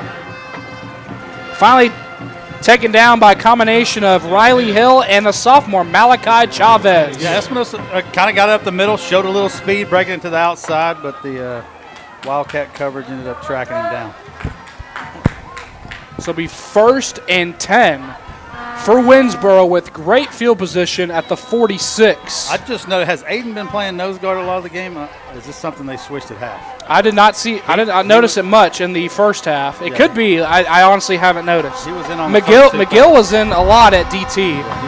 Maybe they were interchanging, but Aiden Albright usually out at the defensive end spot, now covering the middle. Hand off to Mack, and it's blown up! Yes. Delvion Walter and Colt Poor for a loss of 3! Yeah, just read that play, perfect. Colt Poor and Delvion just meet at the running back for a 3-yard loss? 2nd down and 13. Ball back to the 43-yard line. Twin receivers to the left. Hand off to Mack on the left side again. Nowhere to go. No gain on the carry that time. The sophomore Bryson McManaway manufacturing the stop there. It's 3rd and long. Kind of, they had success running to that right side in the first half, and both those two that were tackled for losses were off to that left side of the line. Running at Bubba, who's undersized a little bit, very quick, and if it's a passing down, it's definitely, going to be a factor there. 3rd down and 13 for Winnsboro. Tight set here. Now number 3. Carroll, they're going to go deep. He's looking Capart's way, and it's caught. He just split 1st down. Still on his feet is Capart. And he's still going. Shakes off a bunch of tackles. He's going to take this to the house. Yeah, they're not going to catch him. That's hard to watch. You had 6 or 7 Wildcats had a chance to tackle him, and he split that zone bracket coverage, and Nolie Carroll made a perfect pass, and then that kid's going to Mississippi State for a reason. Yes. And you've got to put a helmet on him and wrap up and wait for help. 2-time 3A state champion in the 100-meter dash. And he made the catch and ran by everybody for that one. And he was double covered. I mean, yes, he had a guy underneath and a guy on top, and just made a spectacular play. Snap by hold, the kick by Calderon is up. And it's good. 30-24 with 10:05 left to go, and already back and forth exciting second half. We'll be back in 30 seconds.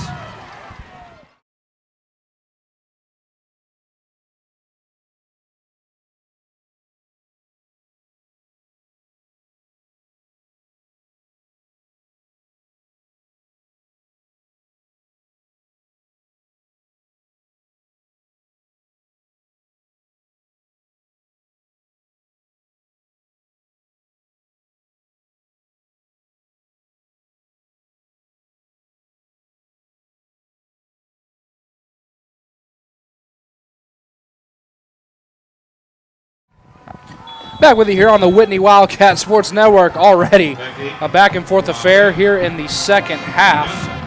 And the kickoff by Calderon be taken on one bounce at the 4-yard line by Jonte Johnson. He stumbles it around the 10. Yeah, he got the turf monster, got him there, and just actually perfect kickoff. I mean, it was the ball a perfect wasn't kick going by to go out of Calderon, bounds. 100%. So Jonte had to pick it up and do something with it.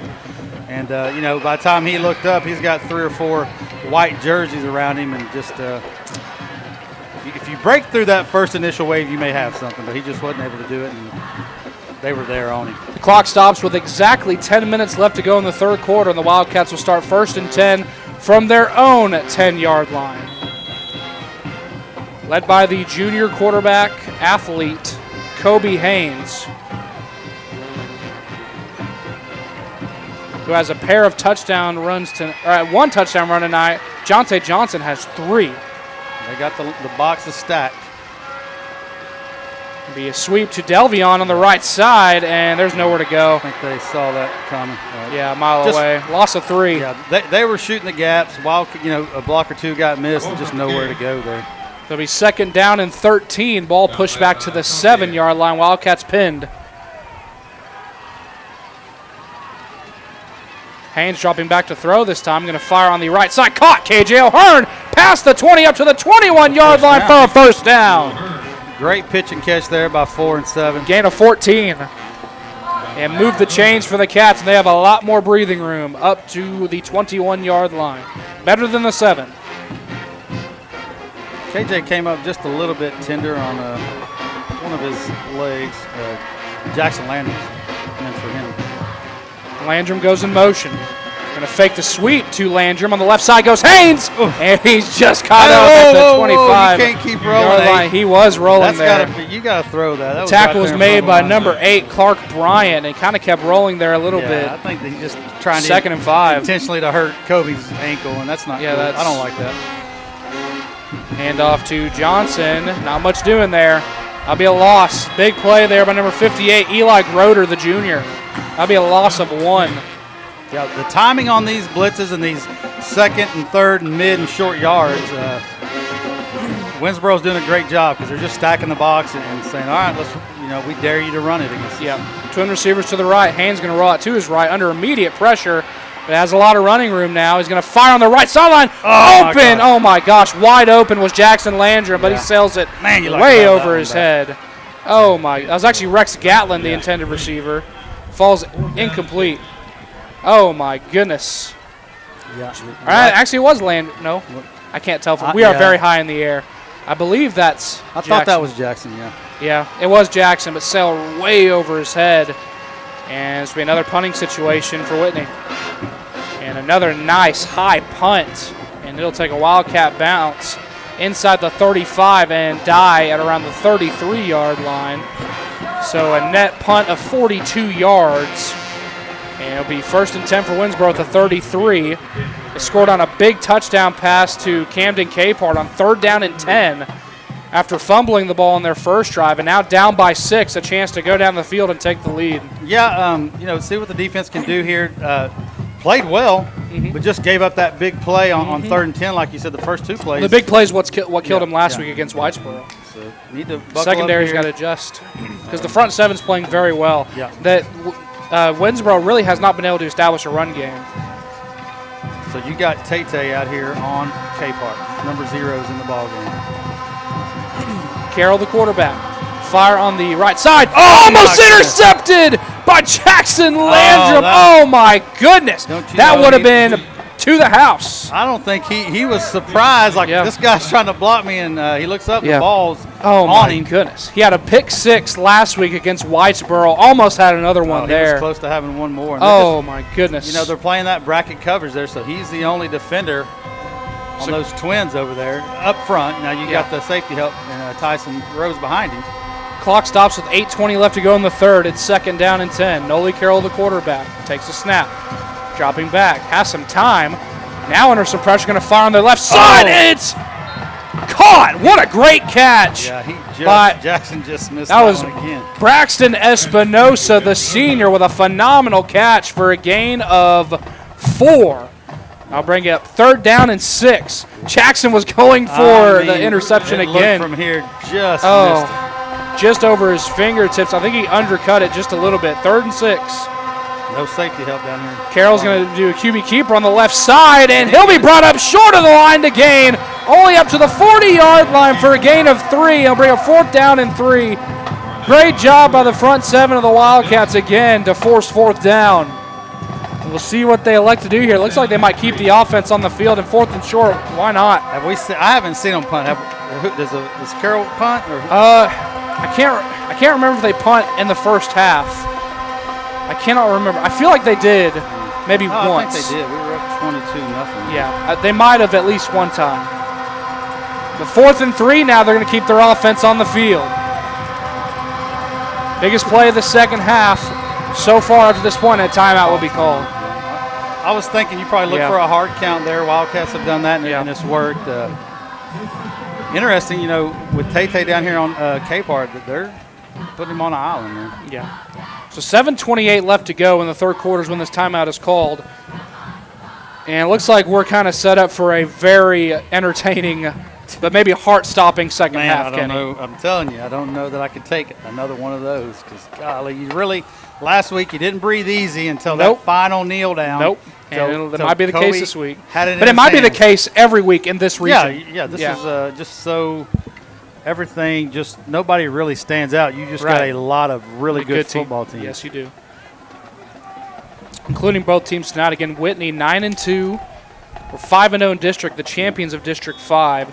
Winnsboro finished 3rd in their district. They went 4-2, but God, that district was unbelievably tough with teams Malakoff, Commerce. Oh, I'm sorry.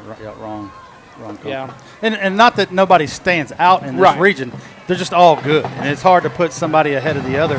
Right. You would think Commerce was probably the leader in the clubhouse to win the region, but that's not – 4th down and 3 for Winnsboro. Twin receivers to both sides. They'll keep the offense on the field. Espinosa motions out of the backfield. Carroll's now in the empty. And now Espinosa will go in motion. Keeper up the middle for Carroll. He did not get there. He did not get it. Bryson McManaway does it again. Turnover on downs, and the Wildcats will start from within Red Raider territory. Yeah, I think Keegan Estel was in there as well. Man, what a great play by the defense. This is what we need. Some stops here. Now we need this offense to go down and put some points on the board and get that 2-score cushion again. Wildcat offense starting from within Red Raider territory at the 41-yard line. Prime field position here. Third quarter, 7 minutes and 24 seconds left to go. Cats lead by 6. Now with another chance on offense starting from within the opposition's territory. Jonte Johnson in the backfield with Kobe Haynes to his right. Up the middle, Haynes. Inside the 40, down to the 39, only a gain of 2. I like that formation, and I like running out of it because you spread everybody out. Yes. The linebackers aren't in the gaps, filling the gaps and blitzing, and I think it gives you a better one-on-one chance with Tay and the linebacker, and I'm gonna take Tay every time, or Kobe Haynes every time. Haynes looking to throw on 2nd and 8. There's flags down. They're going to get the Wildcats for holding. Haynes takes it back to the 40-yard line, so it'll be a loss of 1, but I think they're going to accept the hold here and push it back to make it 2nd and long. Yeah, I see. Or do you take do you take the 3rd and 9 if you're Coach Finney? I think you can push them back. Yeah. But I saw Rex kind of, Delbion was covered deep, but it looked like Rex was kind of maybe in a. They are going to decline it to make it 3rd down and 9. Wow. Okay. Well, So it'll be officially a loss of 1 on the scramble by Haynes to make it 3rd and 9 right at the 40-yard line. I think you can look at this at 2-down territory, in my opinion, because if you get 5 or 6 on this down and you run tempo, hurry up. And twin stack receivers to both sides. Haynes looking to throw out wide to his left. Just tuck it and go. That's exactly what he's going to do, and Haynes takes it down to the 36. Maybe, the 36. That's going to be a gain of 4 and bring up 4th down. I got the lines confused, and I thought he stepped out right before the marker, but he's 4 yards short. So that's going to bring up 4th and 4. Going to mark the ball at the 35, so that'll make it 4th down and 4, yes. And the clock stops with 6:47 left to go in the third. Cats lead by 6, and this is definitely 4-down territory for Whitney. They just picked up a huge stop on 4th and 3 on defense, now with a 4th and 4 on offense. Can Winnsboro answer? QB keeper up the middle for Haynes. He's got the 1st down and more inside the 20, down to around the 18-yard line. Actually going to mark him down to the 15, or maybe the 14. My goodness, I was way off. Gain of 21 for Haynes. That sets the Wildcats up in the red zone. Yeah, and that really loosens that defense up when Kobe gets outside like that. Up-tempo offense. Haynes keeper up the middle again. Haynes makes a cut. He takes it down to the 11-yard line. Does take a huge shot there from number 55, and there's a late flag at the end of the play. Yeah. As number 55, Zach Cousin, with the penalty, and I think the Wildcat offensive line took exception to that, and there was a late flag. Yeah, something. 55 was clapping, and, so I imagine it's on the Wildcats. I don't know what it is. It took 55 out of the game, too. Yeah, he did make the play, Zach Cousin, but just getting emotional out there. It's a chippy game. Both teams are fighting for their season. And you don't think the Wildcats remember that 55-point loss 2 years ago? There's a couple sophomores on that team. Yeah, for sure.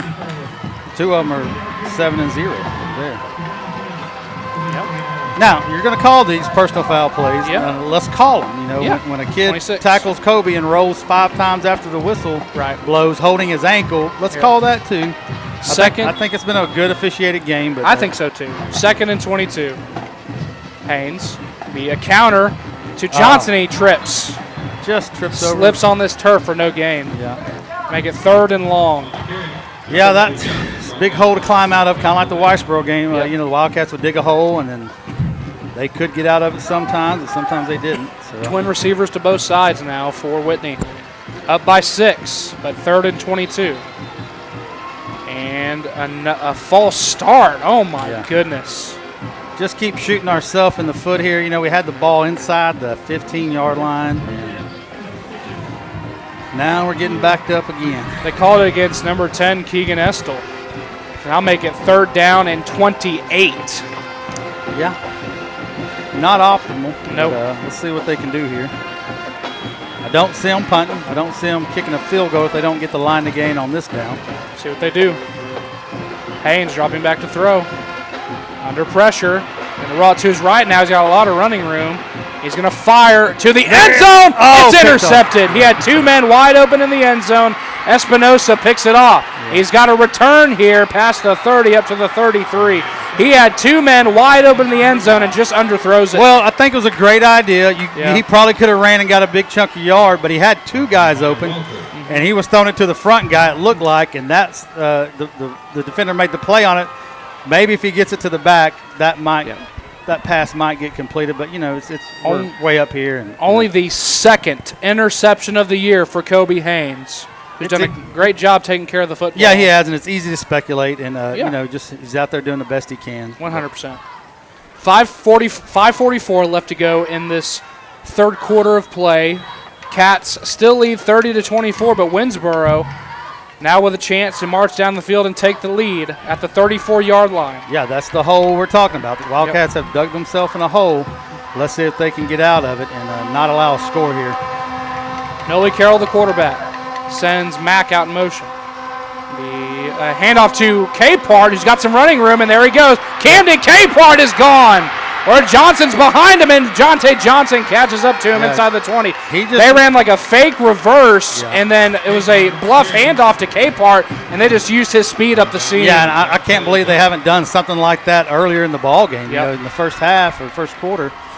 But impressive, Jonte Johnson just chased down the 2-time defending state 100-meter champ. Yeah, that was a great job by Johnson to catch him and prevent the touchdown for the moment.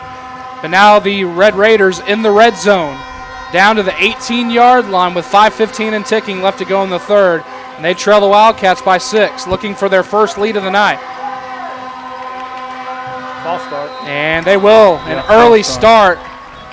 Again, that looked like it was number 60, Colin Birdsong, the junior right guard.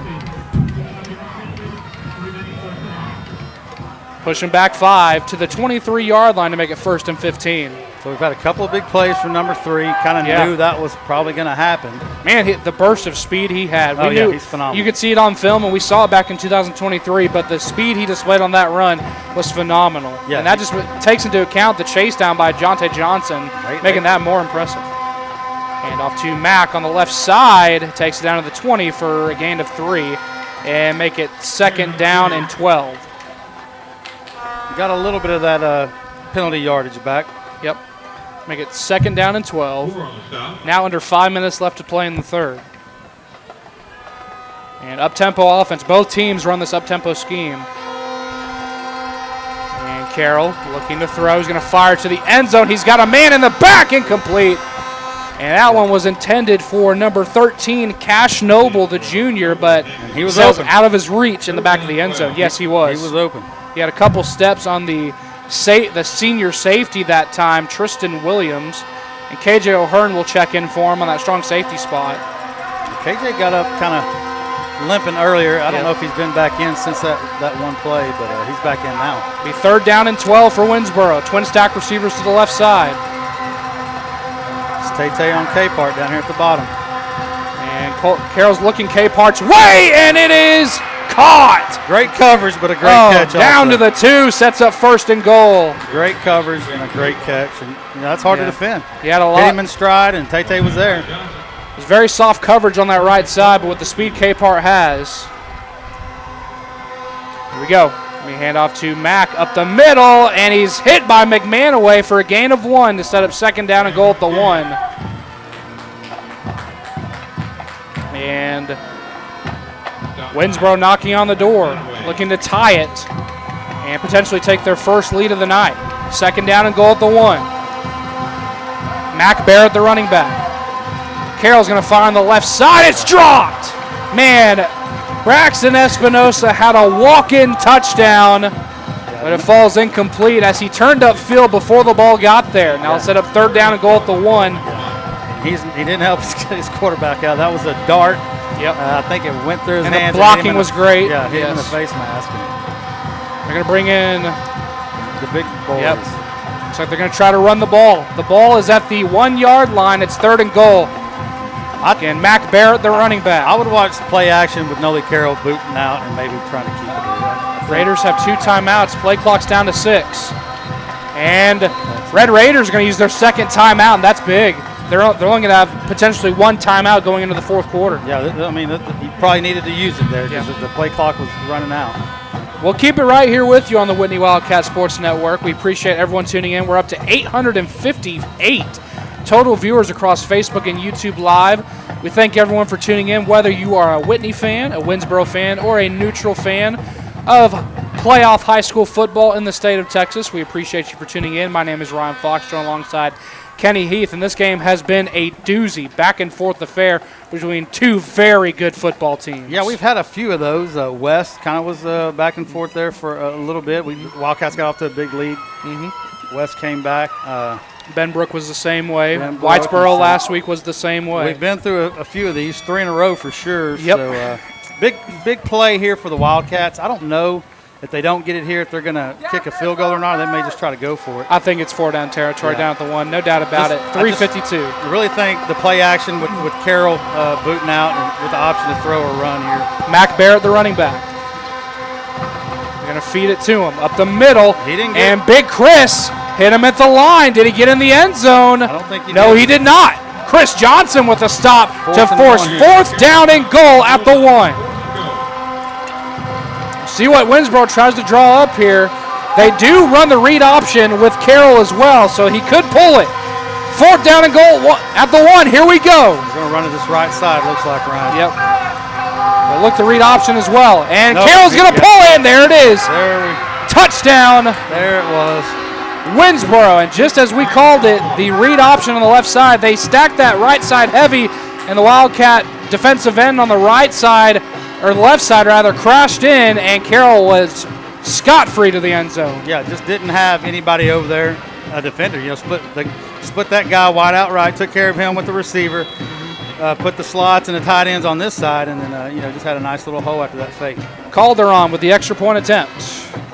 Snap the hole. The kick by Calderon is up, and it's good. For the first time in this UIL 3 Division I Region 2 area championship game, Winnsboro has the lead. We'll be back in 30 seconds on the Whitney Wildcat Sports Network. Wildcats 30.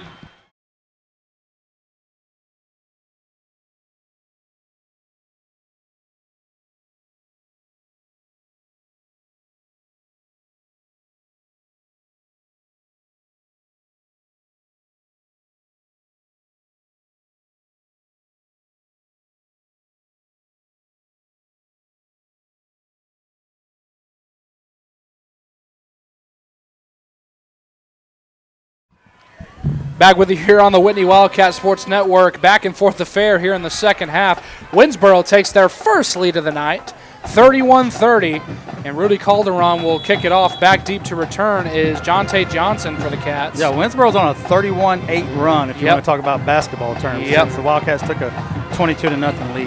Yep. The O'Hearn returning it from the 12-yard line. Trying to reverse fields. KJ O'Hearn makes a cut. KJ O'Hearn past the 35 up the 40. O'Hearn takes it into Red Raider territory, and he's hit hard around the 42-yard line. What a phenomenal return by KJ O'Hearn. He has a kickoff return touchdown this season back against Maypearl on homecoming, and he had a huge return there from the 12-yard line to the opposite 40-yard line, so a return of 48 yards for KJ O'Hearn. Yeah, big return by KJ. Took a pretty good hit there to knock him out of bounds. Let's see if he's back. I think, yeah. He's kind of gimpy, though. He's limping, but Wildcats couldn't tell it there. On offense, trailing for the first time tonight. Down 31-30. Haynes keep it himself on the left side. Finds a cut, barrels over a defender down to around the 31-yard line. That'll be a gain of 9. Yeah, that was a good hard run. What we're accustomed to seeing in traffic like that, a lot of times he'll make that guy miss and take it to the house. But he said, you know what, I'm going to lower my shoulder and get my yards. Going to call it a gain of 8 on the carry, 2nd down and 2. Haynes, we could keep her again on the left side. Not much running room there, and he'll be escorted out of bounds for a loss. Yeah, I don't know if that was designed to go up the middle and he just bounced it out. The hole wasn't there, but that was a loss of 3 to bring up 3rd down and 5. So we're 3rd down. You'd like to see him take it to the wider side of the field with his speed because he can get the edge, but to the short side there where it's more cluttered. So it's 3rd down, mid-range, 5 yards. Let's see what these linebackers do because they like to come. Yeah, 4 down territory. Walter goes in motion. Hand off to Johnson. Down the left side, it takes it down to the 32-yard line to make it 4th down and 2. Man, looked like he was just a tick away from just breaking that one. Collapse just at the last second. So 4th down and 2. Another 4th down and short situation for the Cats. Got to convert here. Yep. The momentum is definitely in the way of the Red Raiders right now. Haven't seen the hard clap from us this game, so look forward here. And keeper for Haynes. Makes a cut there up the middle. Kobe Haynes going to take it to the house for his 2nd touchdown of the night. Haynes from 32 yards out, and just like that, the Wildcats regain the lead. I don't know, Froggy. I'm telling you, I don't think I can take another one of these. I usually stand during the broadcast, but I might have to take a seat somewhere mid-4th quarter. This game has not been for the faint of heart. Neither was last week against Whitesboro.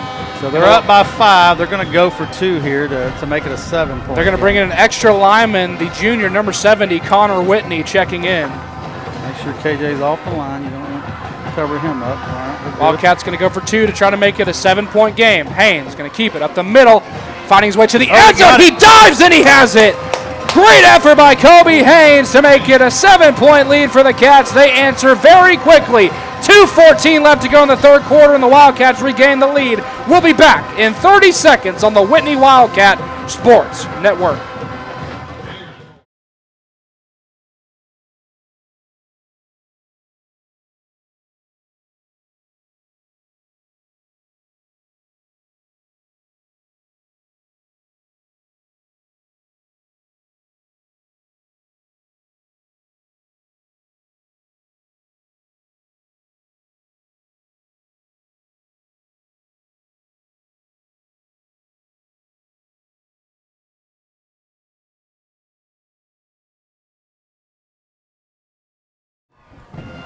Back with you here on the Whitney Wildcat Sports Network. Ryan Fox, Kenny Heath, and our camera operator tonight, Rhett Davis, here with you from Wilkerson Sanders Memorial Stadium in Rockwall, Texas, where the Wildcats regained the lead on a 32-yard touchdown run from Kobe Haynes for his second touchdown of the night.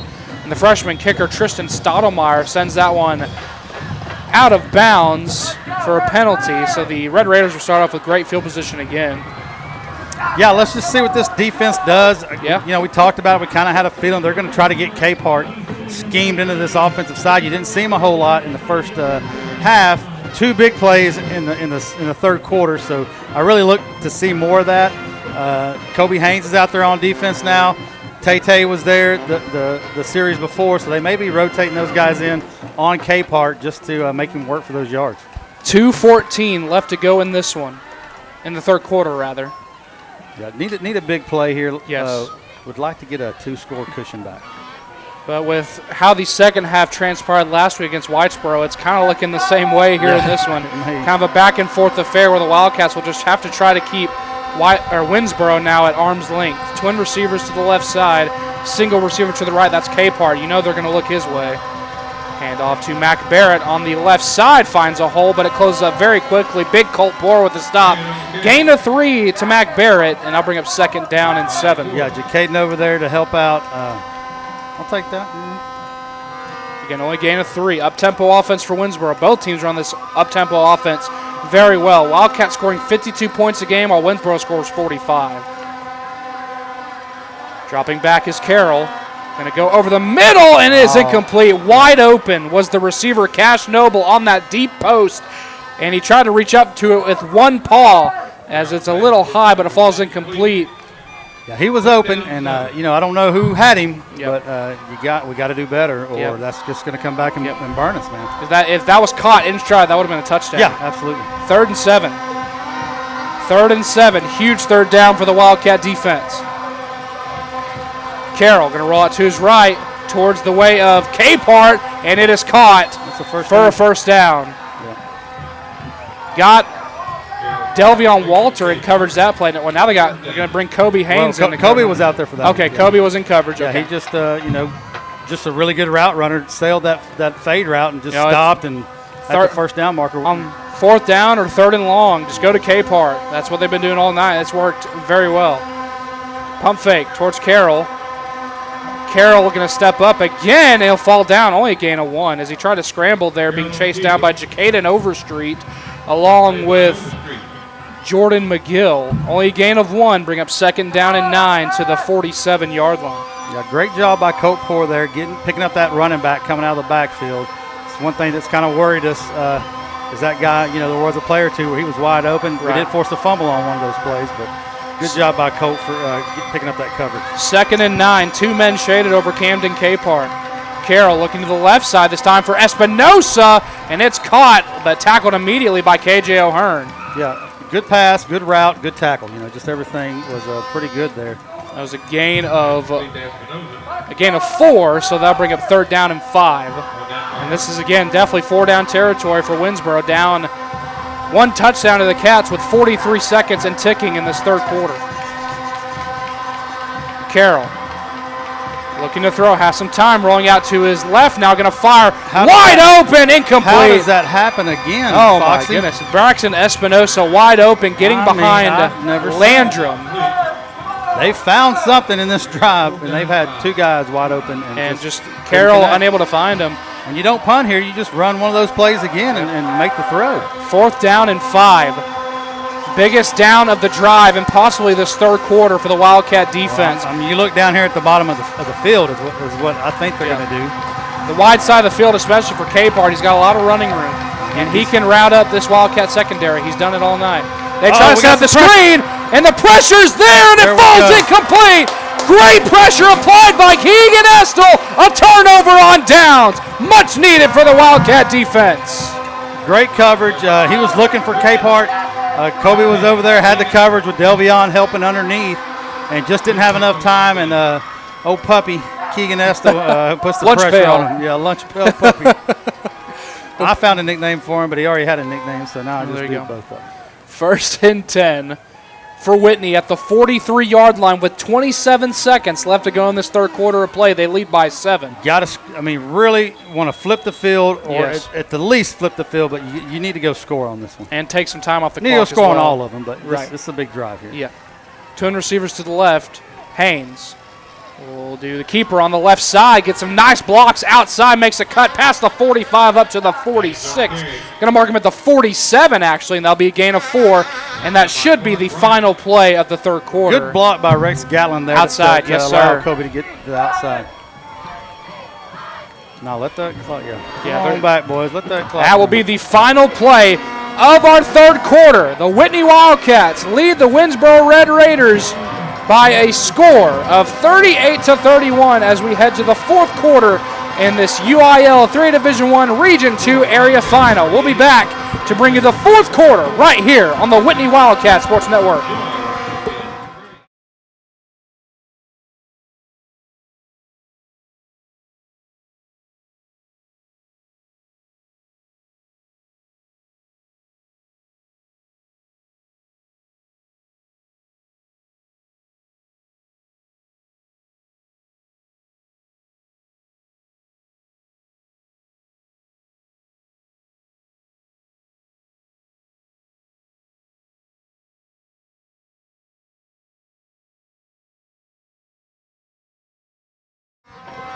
Back with you here on the Whitney Wildcat Sports Network. Ryan Fox, Kenny Heath with you, along with our camera operator, Rhett Davis, live from Wilkerson Sanders Memorial Stadium in Rockwall, Texas, where the Wildcats have it up 38-31 at the start of the fourth quarter. It's 2nd down and 6 at the 47-yard line. They need to make the opposite 47 to move the chains. And a handoff to Jonte Johnson. Finds a crease. Jonte Johnson! Don't block, Delby. Downfield, down inside the 25, down to the 23. Yeah. A gain of 30 yards for Johnson. Hey, great self-control by Delby because he wanted to block, but if he did, it would have been in the back. Big game by Tay there. Here we go. Up-tempo offense for the Cats. And I don't know what happened there, but Haynes takes it down the 20 for a gain of 4. Goodness gracious. Some miscommunication there. I don't know if they're trying to fake the handoff Boy, that was to a late hit there. Tay. Yeah. Leading with the helmet. It's dangerous. Really dangerous. A gain Really of dangerous. Gain of 4 on the carry for Haynes. It makes it 2nd down and 6 again. It happens all the time, but, man, that one just happened right in front of me, and that kind of scared me. Hand off to Johnson. Up the middle, Jonte Johnson has a first down all the way down to the 11-yard line, a gain of 9. He's found that gear, man, that gear that he always has, but you always sometimes just see a little bit extra. Here we go. Same formation, twin receivers to the short side. At the 11-yard line, ball set up on the right hash. Haynes going to keep it himself, trying to bounce outside. Has some speed. Haynes makes a cut There he goes. to the end zone for a Wildcat touchdown. And the Wildcats take their first 2-possession lead here in the fourth quarter. In case you missed it, folks, I just gave Ryan the most uncoordinated high five you could see. But, man, what a great drive for the Wildcats. You really needed that. The defense has come up the last drive. And what a pick-me-up by getting the ball back and driving down the field and scoring. The extra point coming up for Kobe Haynes. But this game's far from over, Fox. Yeah, 100%. Far from over. Winnsboro can score in the blink of an eye. And they caught Winnsboro offsides, but the extra point is good. 13-point lead for the Wildcats. See what they call here. Should be offsides on them. No. They're talking. Are they going to? Will they go for 2 here? I'm not sure. No, it looks like they're going to keep the extra point good. Waiting for the decision here. Okay, they're going to hold it. So that makes it 45-31 Whitney Wildcats with 10:54 left to go in the ball game. We'll be back in 30 seconds.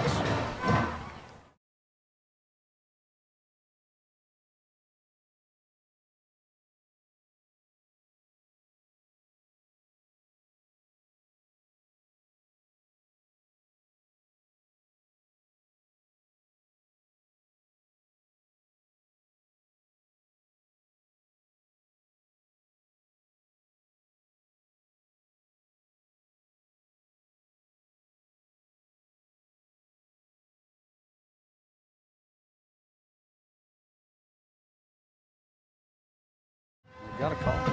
Back with you here on the Whitney Wildcat Sports Network. Ryan Fox, Kenny Heath, and our camera operator, Mr. Rhett Davis, here with you from Wilkerson Sanders Memorial Stadium in Rockwell, Texas, for this UIL Class 3A Division I Region 2 area final between the Whitney Wildcats and the Winnsboro Red Raiders. Wildcats on back-to-back touchdown drives lead 45-31.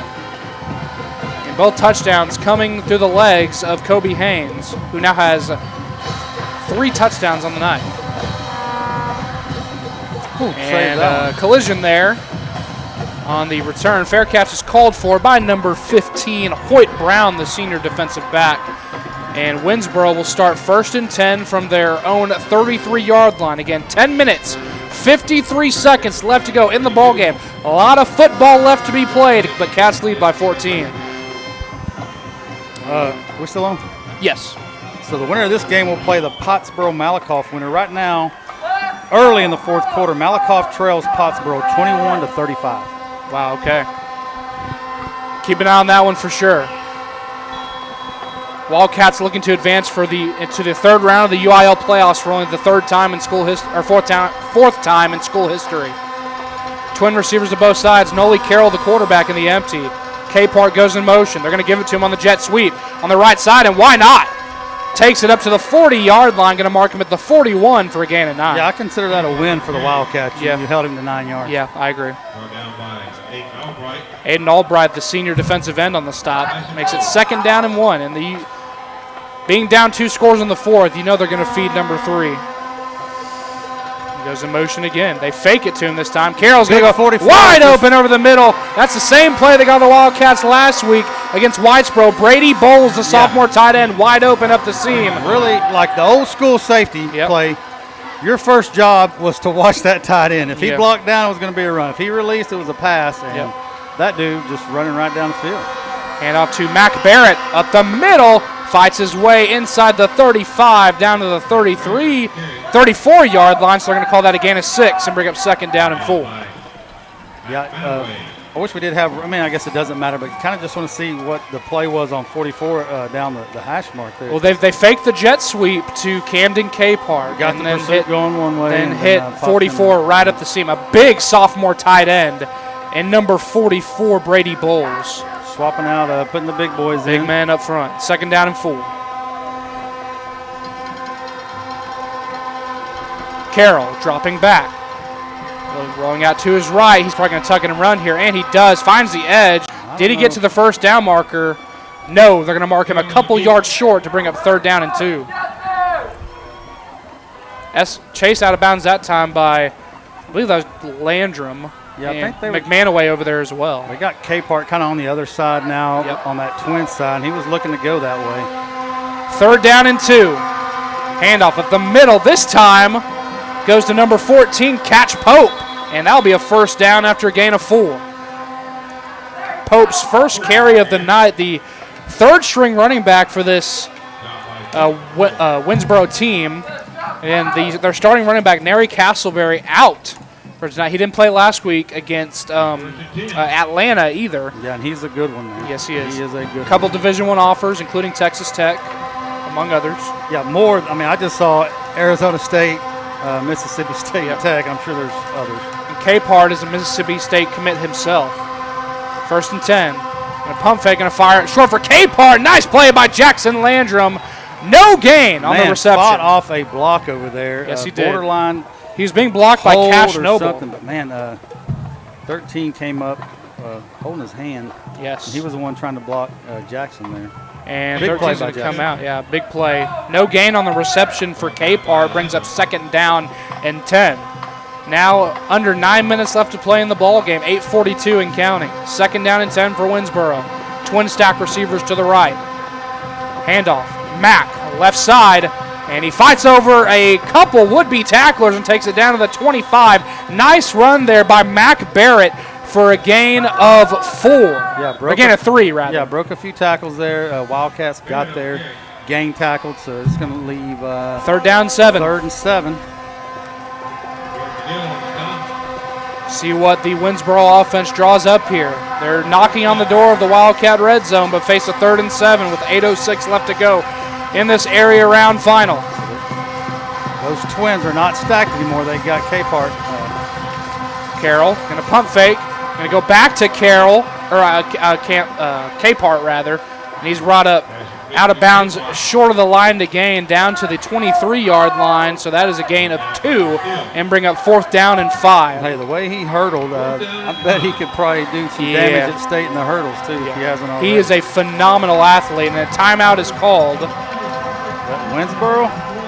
That's our last That one. is the 3rd and final timeout taken by Winnsboro, and we'll take it with them. We'll be back in 30 seconds.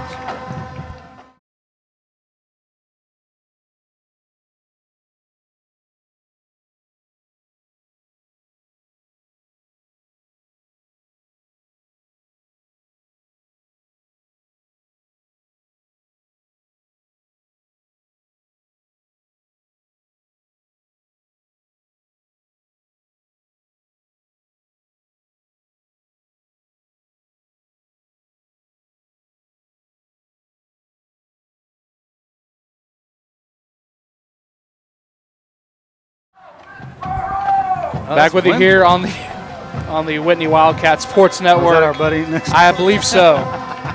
4th down and 5 at the 23-yard line. Wildcats up by 14 with 7:53 left to go in this ball game. This is a big one. Still a lot of time left, but man, you'd like to stop them here. Obviously. Yes. I'm not breaking news, but I'm just saying I would prefer a stop here than not. 4th down and 5. All right, Capehart is, where's Capehart? Is he in the backfield? Twin receivers to the right. I think he is in the backfield to the left of Noli Carroll. And they're just going to hand it off to him on the right side. But we got a timeout called by the Whitney coaching staff right before. Man. I mean, that was last possible second. And Coach Haynes is hot going over there talking to his defense. You know what I call that, Ryan? An excellent use of a timeout. Oh, my goodness. That was a first down or maybe more. Yep, 100%. Perfectly timed. It is the first timeout taken in the second half by the Whitney Wildcats with 7:53 left to go in this 4th quarter of play here at Wilkerson Sanders Memorial Stadium in Rockwall, Texas, where Whitney leads the Winnsboro Red Raiders by a score of 45-31. And a game that has been back and forth pretty much all game long. Whitney jumped out to a 22-0 lead, and Winnsboro stormed back to score 17 unanswered in the second quarter to take a 22-17 lead into the intermission for Whitney. And the second half has been totally back and forth. Whitney has since now scored up to 45 points, and Winnsboro's up to 31. All right, Capehart's down on the close side. I know we talk about him a lot, but you've got to know where that dude's at. Winnsboro's outscored Whitney 14-13 in the second half. I think that's it. 4th down and 5. Carroll in the empty. Rolling out to his right. Looking, under pressure, fires, it's caught! Yeah. What a great route and catch by Braxton Espinosa, and a good throw under pressure by number 1, Noli Carroll. Thought they may have had a sack there. Coverage was there, but, did that. Yeah. What a great play by Winnsboro there. Great route. Carroll with the great throw on the sideline. Espinosa with a fantastic route and the fantastic feet and catch. Ball start, I thought. And that's an early start. Again, you called it, Kenny, for Winnsboro to make it 1st and 15 as they should push the ball back to the 19-yard line. Yeah, Winnsboro kind of doing what Whitney has done, digging themselves a little hole. Not that big. They're still in scoring range. This is going to be 1st and 15 here. 1st and 15, ball back to the 19-yard line. Wildcats looking for a stop or a turnover here and try to get this ball back and ice it. There's a lot of time left. I don't know if they could ice it. But. Have not been able to catch your breath really since the second quarter. 7:48 left to go in this one. 1st and 15 for Winnsboro back at the 19-yard line. They need to get the ball down to the 4-yard line and set up 1st and goal. Capehart goes in motion. Keeper up the middle for Carroll, and he's tripped up. What a great tackle by Jordan McGill as Carroll takes it back to the a yard short of the original line of scrimmage. Gain of 4 brings up 2nd down and 11. Yeah, if McGill doesn't make that tackle, that's a he's touchdown. Probably going to score. Yeah. Great tackle by the junior defensive lineman, Jordan McGill, also starting at right tackle tonight for the Cats. He is a fantastic football player. Yeah, junior, just a junior, I believe. Yeah. A lot of great juniors on this Wildcat defense as well. Colt Poor, Keegan Estel, among others. Carroll, under pressure, going to step up in the pocket. He'll slide down. Another short gain, only a gain of about 2, maybe 1. Yeah. Bubba, bring up third down and that keeps the clock running. Going to make it 3rd down and 10. Only a gain of 1 on the sliding scramble for Carroll. Well, obviously, it keeps the clock running, but it's going to tick down below 7 minutes here. 6:58 left to go in this one. And ticking. 3rd and 10 at the 14-yard line. K-Part over there. Twin stack receivers to both sides. Carroll in the empty. They'll drop back. Looking to throw to the end zone. It is broken up. Almost intercepted by Delvion Walter, but broken up. The pass was intended for Braxton Espinosa. Man, Delvion, you got to have that. Man, great effort by Delvion. Yes. Almost pulled that in. 4th down and 10 coming up for Winnsboro. Heck of a play there.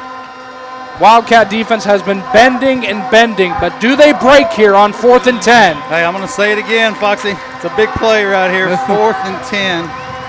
Got to know where number 3's at. Kenny, this is a big play, Heath, with the call again. 4th and 10, 6:42 left to go. Biggest play of the second half. Espinosa goes in motion. Carroll rolling out to his left. Gonna tuck it and run. He's got room. And he's got some room. He's got the... I think he scored. No, I think he stepped out around. He's got the 1st down, but he stepped out at the 1. Great play call. Rolled him out. You know, the coverage was there, and man, he can run and great run. Pretty elusive, and just got that 1st down. Gain of 12 on the scramble for Noli Carroll. Sets up 1st and goal at the 2. With 6:34 left to go, him stepping out of bounds stops the clock as well. Yeah, watch this zone read again up here. The zone read, that's what they scored on their last touchdown. Go heavy on one side and pull it and go the other. Now you got the wide side of the field. 1st and goal at the 2. Gonna be handoff up the middle, and there's nothing there. I'm not sure who got the carry that play. Was it Catch Pope? There's a player down for Winnsboro. Looks like it was number 14, Catch Pope, and there's a player down for Winnsboro as Pope took it down to the 1 to set up 2nd down and goal. Yeah, I noticed when Pope's in there, he kind of lines up as a wide receiver next to the to Noli Carroll. And the player that's hurt is now back on his feet. Try to get a number. That looks like it's number 77, which is Carson McNeil. And they're checking on him around the 4-yard line. We'll take a quick break while they check on McNeil.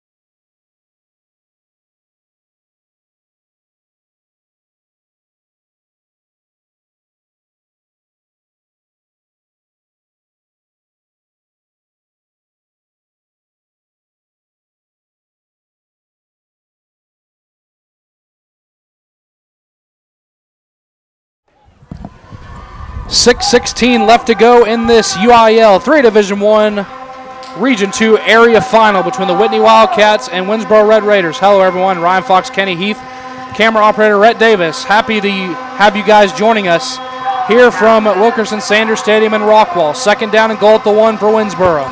Chance to cut it to a 1-score lead.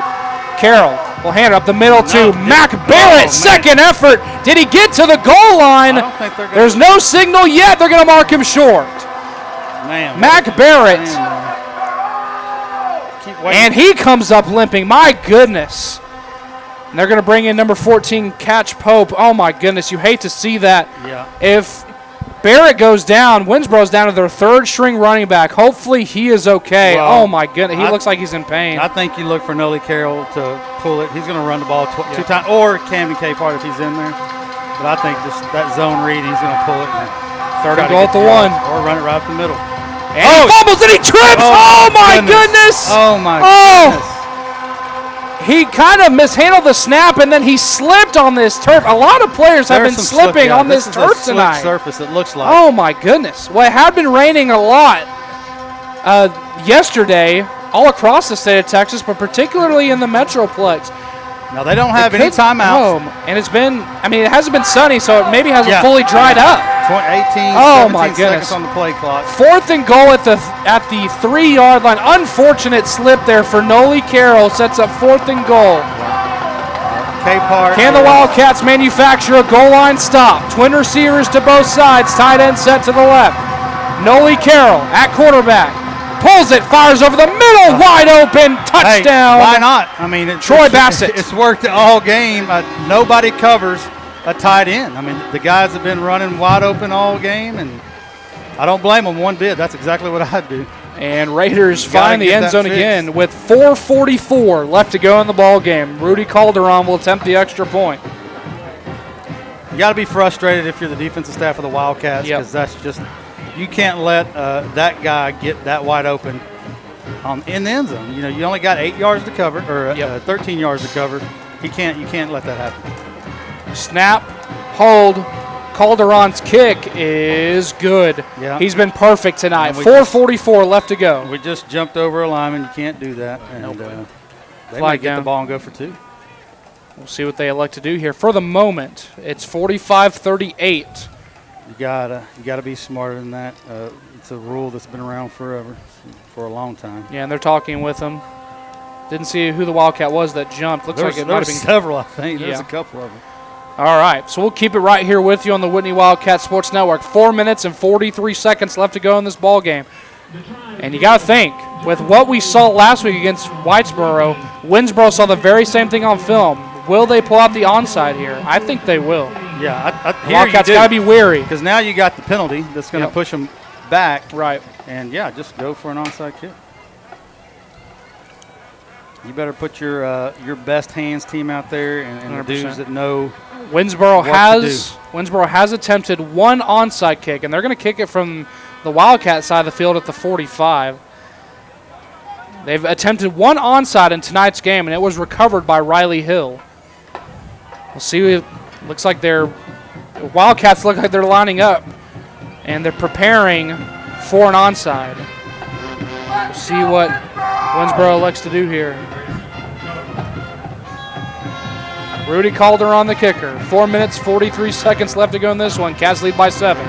And here it is, onside, and recovered by Riley Hill again. Number 2 for the day. How about that for Riley, his second onside recovery tonight. And they got him on the hands team for a reason. The Wildcats will start 1st and 10 at the 35-yard line. No, going to put him at the 36. What number is Riley? 50? He's number 53. How many 53s do you see on the front line of the hands team, man? Not many. That's pretty impressive. And he was the kicker for the majority of the season for the Wildcats. And kind of probably just a placeholder there with Tristan Stottlemyre, the freshman, being called up from JV. In this playoff run, they're still doing a good job on special teams. Kobe Haynes in at quarterback. 1st and 10 at the 36. Cats lead by 7 with just under 5 minutes left to go. Handoff. Jonte Johnson up the middle has the first down. Up to the 46-yard line. He got brought down right at the line to gain for 10 yards and a first down. 4.5 minutes left. Cats have a 7-point lead. Man, just would like to drain this clock down. And as soon as we say that, hopefully Tay or Kobe takes it for 50 yards, 50-plus yards and scores, and we don't have to worry about the clock getting run down. Right. Seems like that's what happened at Whitesboro. All right, let's run the clock out, and boom. Then boom, he's gone. 1st and 10 at the 46. Twin receivers to the right for Whitney. Jonte Johnson in the backfield to the right of Kobe Haynes.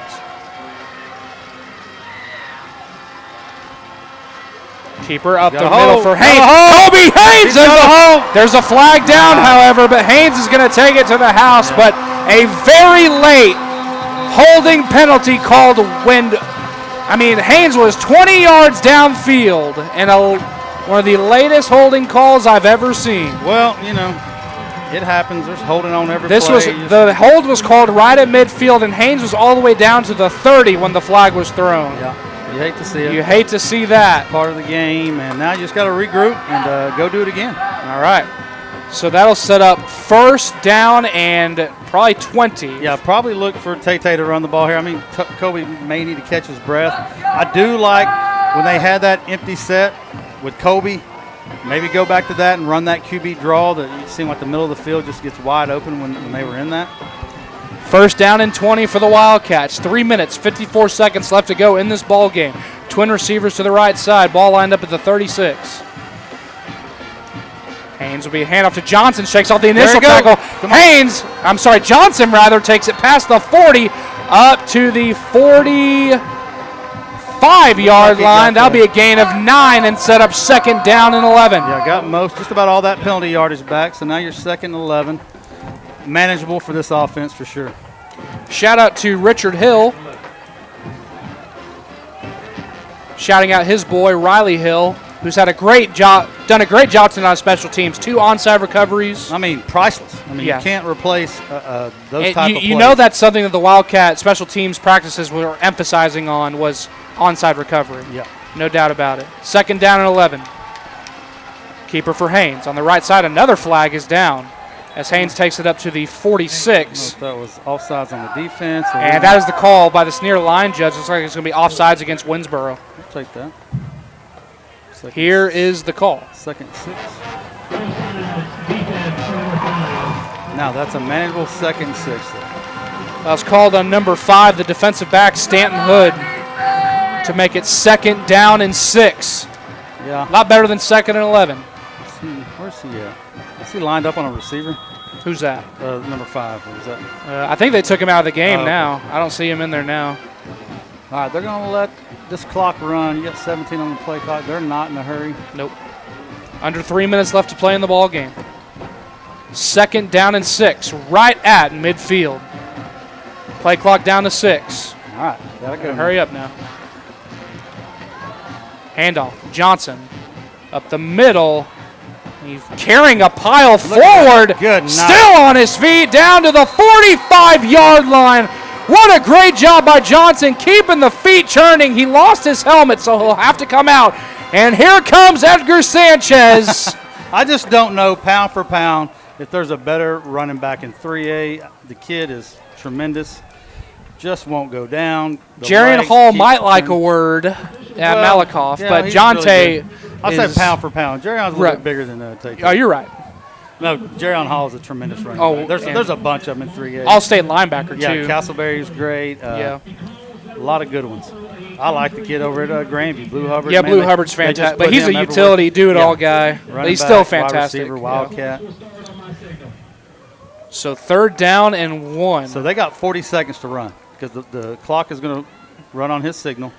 And you just sit there and let that clock run down to 5 seconds before you snap the ball. In my opinion. Yeah, why not?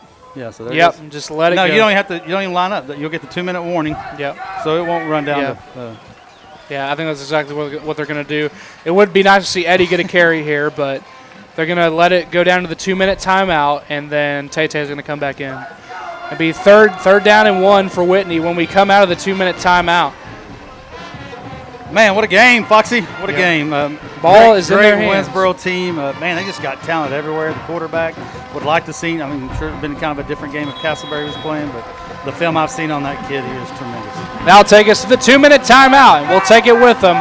2 minutes left to go in this area final matchup in Class 3 Division I, Region 2, and Whitney leads 45-38. We'll be back on the Whitney Wildcat Sports Network.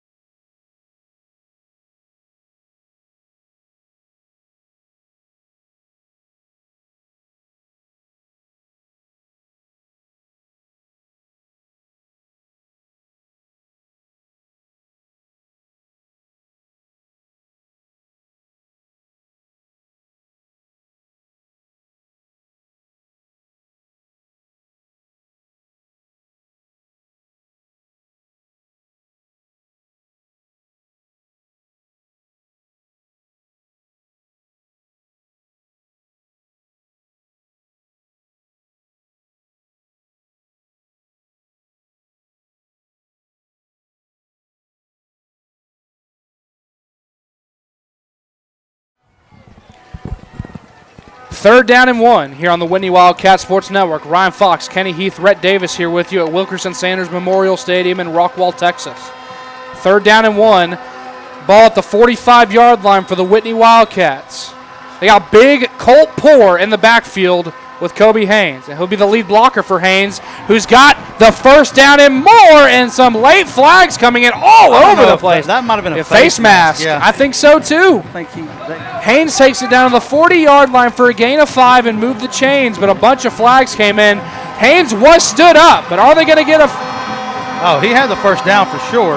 Right, but the they're gonna penalty add yardage. 15. Where is the white hat? They're bringing it. Okay, I didn't. Oh, I see the white hat. Okay, so He's hiding from us. was it a face mask? I believe so. It's a 15-yarder, or whatever it was. I think it was because Haynes was stood up. They grabbed him.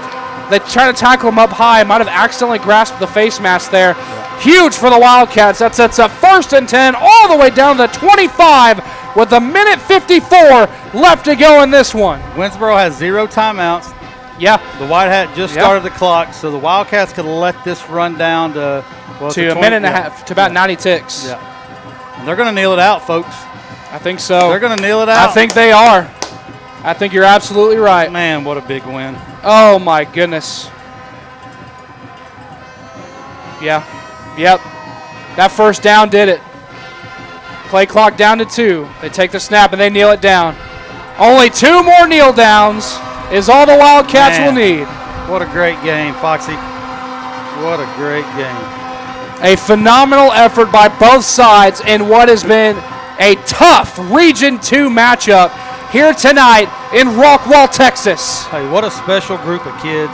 Yeah. So happy for these dudes, happy for Coach Haynes, coaching staff, parents, all the fans that travel to these games up here. It's not, Coach. Hey, I can tell you, it's not fun coming up here. Yeah. I got stuck in traffic for a while. And Coach David Haynes Jr. will be the first coach in the history of Whitney football to lead the Wildcats to the 3rd round in 2 seasons. Yeah, 9 playoff games in 4 years, Ryan. Go back. Never seen before. Go back to the late 80s, all of the 90s, the early 2000s. You were lucky to win 9 games in that span. Yeah. You know what we've done with the whole community, the athletic department with Wildcat football is tremendous. Final kneel down, and this one's over. For only the 4th time in school history, the Whitney Wildcats are on their way to the region semifinal, where they will take on the winner of Pottsboro Malakoff. Do we have a final in that one? Hold on. Foxy. Let's see. I was checking all the text here. Let's see. We got 45-38 is your final from Wilkerson Sanders Memorial Stadium. Whitney ties the all-time series lead with Winnsboro with their first win ever against the Red Raiders, and they avenged that 2023 Region Semis loss to advance to the Region Semis in 2025. I got 42-21, Pottsboro leading with about 7 minutes left in the ball. So if that holds up, the Whitney Wildcats will take on the Pottsboro Cardinals in the region semifinal round of the UIL playoffs here in Class 3 Division 1, Region 2. And I guess, Kenny, we should probably just go ahead and break the bad news. Oh gosh, please don't hate me, folks, but I will be out of state next week for Thanksgiving. It's a family trip that was booked when I was still living in Arkansas back in February. So it's too late. My parents cannot get their money back from the trip. So I apologize, but we will not be covering the game next week against Pottsboro or Malakoff, depending on that one in the 3rd round. And I wanted to break it to you here once we secured the victory in round 2. And I sincerely apologize. There's no way my parents can get their money back, so we're kind of just stuck in a limbo here. But with the way the Wildcat team has been playing through the first 2 rounds of the playoffs, the resiliency and the points they have scored, the offense since Kobe Haynes took back in the district opener against Grandview, this offense has been unstoppable. Yeah. Doesn't matter who they've played or where they've played. No one has been able to stop Kobe Haynes when he leads this Wildcat offense. And again, we apologize again. We will not be covering the game next Thursday or Friday, depending on when it is. But I will still have Wi-Fi where I'm at, so I will be on social media. We'll have the graphics, and we will keep you updated with ticket information, where the game will be broadcast at. And hopefully, if the Wildcats manage to get a victory in the region semifinal round and make a push to the region final for the first time since, I think, 1958 was the last time they made it. Yeah, to you the tell me, buddy. I think, but either way, in this brand new modern playoff format, which started in the 90s, it'd be the first time ever. Yeah. In the 6-round playoff format, it'll be the first time ever the Wildcats make a region final. And if they're able to do that, then I will be back. I promise. But and we're not going to be here, but more than likely NFHS will pick up the broadcast, and it's a $9.99 fee. Yeah, it'll be. So. I mean, it'll be a historic game either way. But we will keep you updated. And remember to follow us on all of our social medias. We are at WW Sports Network on both Instagram and X. We are on Facebook at Whitney Wildcat Sports Network. And also, again, for those watching on YouTube or those not watching on YouTube, we have a YouTube channel. Subscribe to us there, the Whitney Wildcat Sports Network YouTube channel. But again, phenomenal win. Again, your final from here at Wilkerson Sanders Memorial Stadium in Rockwall, Texas, in this UIL Class 3A Division I Region 2 area final. The Whitney Wildcats improved to 10-2 with a score of 45-38 to the Winnsboro Red Raiders, who fall and their season ends with a 9-3 record. We want to give thanks to everyone who makes this broadcast possible. To Rhett Davis, our producer and camera operator. To Kenny Heath, our co-commentator. And to the administration at Whitney ISD, Mr. Todd Southern, superintendent. Miss Amy Leaks, assistant superintendent. Miss Kendra Hensley, the principal. Coach David Haynes Jr., everyone at Whitney ISD administration at the high school and across the district who make this broadcast possible. We thank you guys so very much. Hopefully, we will be back with you for a region final in 2 weeks, but the Wildcats have to get through the winner of Malakoff and Pottsboro in the region semifinal next week. And again, we will keep you updated on our social media pages where you will be able to watch or listen to that game. So again, be sure to follow us on social media, on Facebook, Instagram, X, YouTube, and beyond. But again, one more thanks to everyone who makes this broadcast possible. For our camera operator and producer, Rhett Davis, and for Kenny Heath, my name is Ryan Fox, and we say good night from Wilkerson Sanders Memorial Stadium.